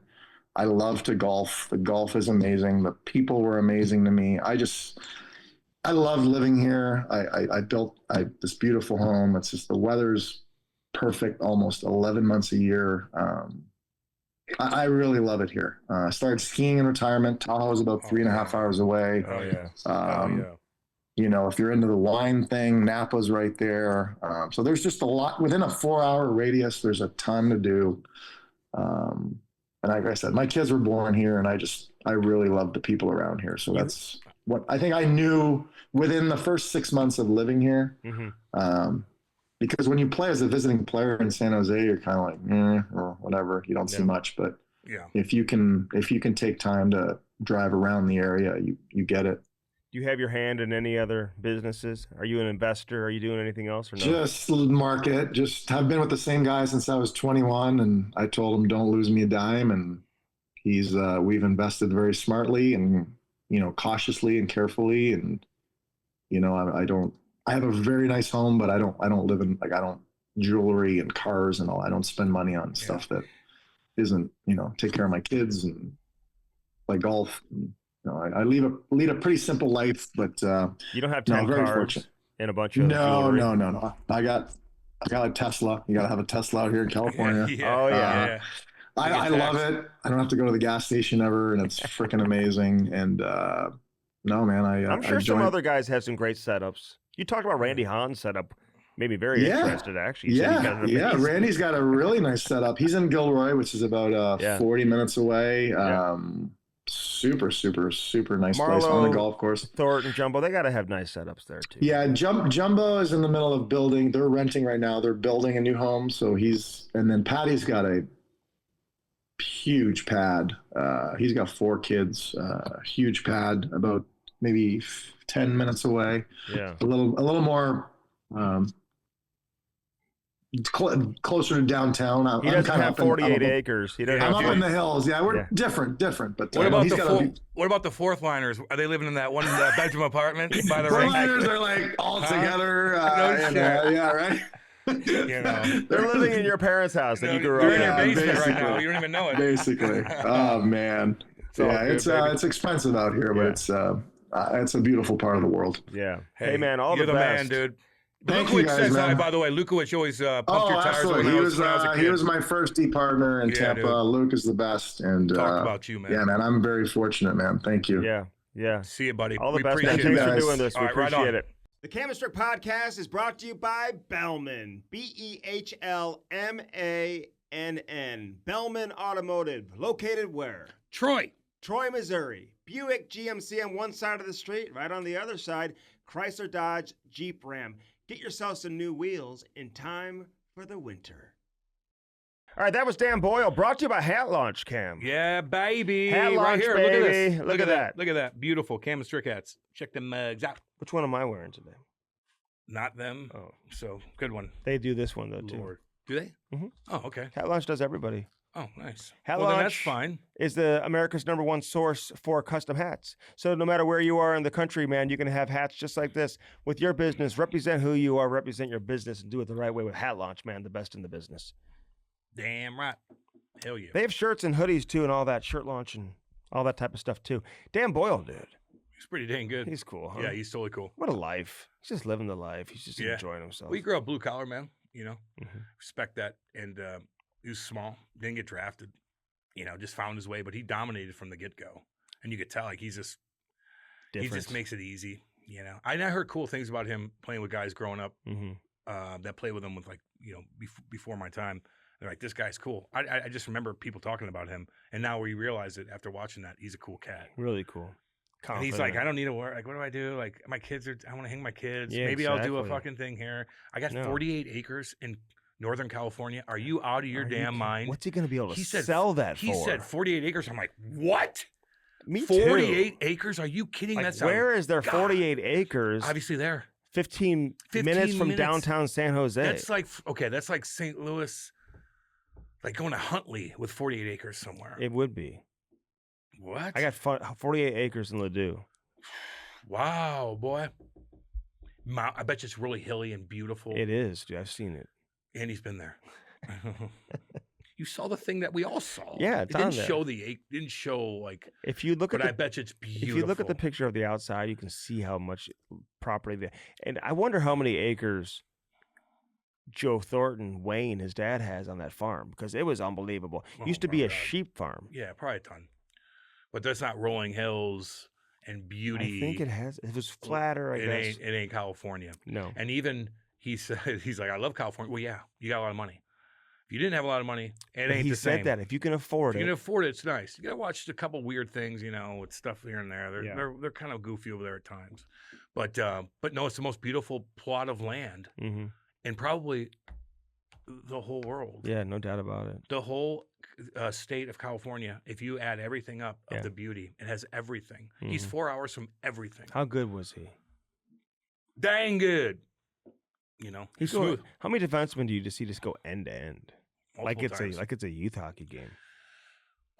Who does it? Who does it in today's game? Outside of maybe Quinn Hughes, McCarr maybe can go. He dangled They're Suter. like walking. I know he did. It's not easy to do. No. Suter doesn't fall for that shit. Just walking guys though. He's going right at him and then walking the goalie, like dangling the goalie too. He got in so tight with the one. I know. I'm like, how'd you even slide it over? I know. He had penalty shot goals, shootout goals. I mean, there's not many defensemen that you use in this shootout. Hat trick, scored on his own net. He's kind of done it all. I think that's a false way to describe scoring on your own net. No, I had to ask him because it was in over. It's just the a puck tough went off of Ryan O'Reilly. It ricocheted into his own net. He didn't. It wasn't an own goal. I still had to ask him that though because it's still a fucking tough thing to go through. Dude, and he answers everything great. He's so cool. You know, you can't even like his around. house catching on fire and stuff like that. This guy just answers everything. Jesus. But he was looking to rim it back behind the net, and Ryan O'Reilly's got a great stick, and it deflected off his stick, went past Nabokov. I don't know if Nabokov could have reacted to that or not, or if that's too much. It's just a shitty situation, and he's like, I had to wait 48 hours. I'm like, I got to redeem myself. This is tough. It's tough if you're an athlete. Mm-hmm. It's tough on you when you do something like that, or you toe pick and turn the puck over. All that's the same. Yeah, a bad mistake in a crucial situation. And it's just you just gotta it's not baseball. Who you taking in the Four Nations? Conor Bedard. And I love him, man. What team are you taking? I don't know yet. I gotta look at the lines. I gotta look at everything first. December 4th is when they're going to announce it. So how can you ask me that question until I don't know who what if they have? Should we unveil the rosters? What if there's guys that are like, I don't want to play? How excited are you for the tournament? Not very. Let me lie to you. I'm gonna watch every second of it. Yeah. It might be really cool. I don't know. Listen, I am because it's something different. Mm-hmm. But I wish a couple more teams were in it. Like, let's go. Yeah, 100%. It ruins the effect in a way. Not having Russia. I just wish Russia was in it. No shit. And Czechia. Czechia too. Yes, Andy. They could do something. You never know. Does Finland excite you? Finland? Yeah, it depends on how they play. They've done it before. Where they just turn it on. It's a tournament. These players are good enough. You can get a hot goalie. What do you think of Sweden's coach calling out Erik Karlsson? That's not his coach, though, right? Ex-coach. Okay. He's probably right. I don't know. Why do that unless you're really staunch on the eye? But I don't know. That was kind of weird. I think he'll be fine. You put him in that tournament next to Hedman playing, he'll be good. Yeah. It's not big eyes, but it's okay. He'll be all right. Yeah, he's gonna be fine. I think he'll be okay. Yeah. I don't know why he called him out. Hat launch, obviously, like I said, brings us the Cam and Strick podcast. So it does. Bench clearers, baby. Yeah, man. Check these out. You want to talk about a Christmas gift, man? Get bench clearers Look at today. That. They got the old school ones. You can get any jersey you want. You can get American League jerseys. You can get hoodies. You can get ponchos. You can get blankets. Like, they've got a lot of stuff, all high quality and super cool and different.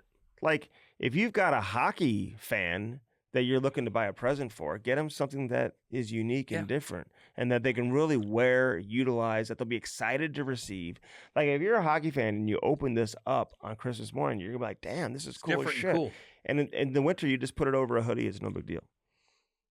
So bench clearers, man, use that promo code Cam and Strick. Firstform.com/Cam and Strick. Again, Black Friday coming Wednesday, the day before Thanksgiving. Cam's going to be at Walmart. Thanksgiving. At midnight on Thanksgiving night. Yeah, pushing people out of the way for deals. Elbowing I want people. 10 I shouldn't chirp. Don't chirp. I chirp the people that push people over because you're a goddamn Hoosier. Yeah. But I don't chirp people that are trying to get deals now. And that they got to go out of their way to get a deal for their little kid because they want something. I get that. So I'm not chirping. All right. Bolt Sports, baby. They got the dangles, the snipes. They've got so many different things you can use. The e-cones, which are absolutely incredible too. Go to the website, boltsports.ca, just to see all of it. They've got a bunch of videos on YouTube. I'm putting out a bunch of their videos as well on Instagram. Hopefully Cam will give me one. I'm going to give you one. He wants me to put videos out on the fake one I don't have? Yeah. Well, they're coming soon. You got to hook me up. Do you know there's a postage strike in Canada? It's going to be tough. If there ever was a way to have leverage as a male person, you do it over the holidays. Of course. Like, you want your people to get their presents, yes or no? Of course. Sucks. Well, then give us what we want. I don't know what's going on with the postage strike. All my people out, my shit kickers out there in Saskatchewan and Alberta, PEI, everywhere, East Coast, West Coast, all of the Canadian, fill me in with what's going on with the postage strike. What are the main issues? I don't know. I haven't looked into What that. could it Maybe I be? will. So, But the dangles are cool, man. You can compete against all the other your teammates and all that stuff, man. They keep it all in a cloud, just like it's like a little, it's like a iPad or something, basically. yeah, dude, you get pops up. You could see what Yeah. scores what. Yeah. For sure. Stick handling. Yeah. You get these targets, you put on the net, they light up, the kids hit them, they make noises. It's cool, and it keeps track of your score and lets you know if you're improving or getting better. You got to have good accuracy as a shooter, Cam. I know. You know that? Yeah, you do. Okay, I'm just making sure you knew that. Even when you're just fucking around, I want good act. I don't want to hit somebody in the head too. You know? Boldsports.ca and Francois and Sam Hey guys. take care of you. All right, IRC, Illinois Recovery Center. Hopefully Chrissy has a good little birthday in Happy New birthday, York. Chrissy. Love you, buddy. I'll be there Wednesday, IRC. It's just the holidays. What are you man. doing out there? Just talk to patients. Good for you. Tell them my story. I still got issues. I'm like, fuck, Mhm. So I just want them to know they're not on an island. And they're not alone, They're not alone. Like you feel lonely. You're lonely. You don't even talk to especially anybody during there. this time of year. You don't want to talk. You just want your family so bad. You just want to be normal. But you'll get Mhm. normal. It's the best gift you can get right there. Illinois Yeah. Recovery Center. Love you guys. No doubt about it. SparksHockey.com, Cam. Yeah, like simplify. You're spending so much money on road trips. Like your kid doesn't. If his skates are fucked up, he's going to look like a fool. He could be Dan Boyle at a young age, and his skates are fucked up. He's going to look like Andy. And the scouts will never know. Scouts will be like, "Oh, skates are messed up." The dad said, he'll make this team anyway." Okay, Not happening. not happening. No, not to mention you can get hurt falling to the boards. Mm-hmm. So just get to Sparks, get it done. Yeah. Don't have some dipshit like Seth sharpen your skates Mm-hmm. after he's been doing who knows what the night before. Yeah. Who knows what? Blue Note Roofing, baby. And by the way, with Spark, use our promo code Cam and Strick. It's going to save you more money than Black Friday and Cyber Monday. So do that today. And get that hockey parent or the kid something they are excited about on Christmas morning. Blue Note Roofing. I would be excited if I had a new roof, if I had new windows, if I had Oh, it looks beautiful. gutters, You mean- soffit, fascia. Your investment, your livelihood, your house. Dave Novak will whatever. talk hockey with you as well. He's a hockey guy, Cool which cat. means you can trust him, right? Yeah. Real hockey guy. He's going to do great business. He's going to take care of you. This guy does unbelievable work. There's so many people that can attest for it. If you're listening to the show, he will come out and service your house. 314-920-5713. Call him today. Dave Novak, Blue Note Roofing, big yellow truck, blue notes all over it. You can't Hell yeah. miss it. Cam at Bellman, you get no. Swinging dicks. But they got a bunch of stuff. I mean, I'm gonna eventually Chrysler, Dodge, Jeep, Ram, Buick, GMC, all located where? in Troy, Missouri. But I would check out those Buicks too. Them Buicks, they're damn good. Yeah. I know a lot of people that have Buicks, and they're relatively cheap, Mm-hmm. and they drive like a Cadillac, and they look good. Yeah, no doubt about They it. just have if you think of Buick, you're like, but just drive No, one. They're nice, dude. Drive one. They are Go super look nice. at them. You'll see. Say hi to Danny Boy. Danny, what up, homie? Kenny, God damn it. Dale, Dale. say happy holidays. Happy holidays, guys. Love all you guys, man. When do you start celebrating the holidays? We already have. Well, you said it was too early. I was going to have you do something earlier, and you're like, it's not the holidays yet. No. Wait, at my house, I have my Christmas decorations up. Okay. But you wanted me to wear a holiday shirt today. I'm like, no. Fuck do I look like? Jesus. Christmas. check it you wanted out. me a Christmas shirt on. It's not even Again, fucking Thanksgiving. Hey, bench clears, man. Hook yourself up for bench clears. Use our promo code Cam and Strick. We've got so many great things happening, and looking forward to entering the holiday season officially as we enjoy the next several weeks, man. It's going to be a lot of fun. Thanks to See all you of guys. you. Love all y'all. Congratulations to Paul Stasian, by the way. Yeah, Just big got Paulie. named to the St. tough Louis decision. Amateur Hockey Hall Tough of decision, Fame. Scotty. You're up. They had to really mull over Really a number mull, of yeah. things. Follow us on you check out YouTube. Everything. Check out all our social media. And thanks Just to type our Dan name in. Boyle, man. Thanks for joining us as Love well. you guys. Peace out.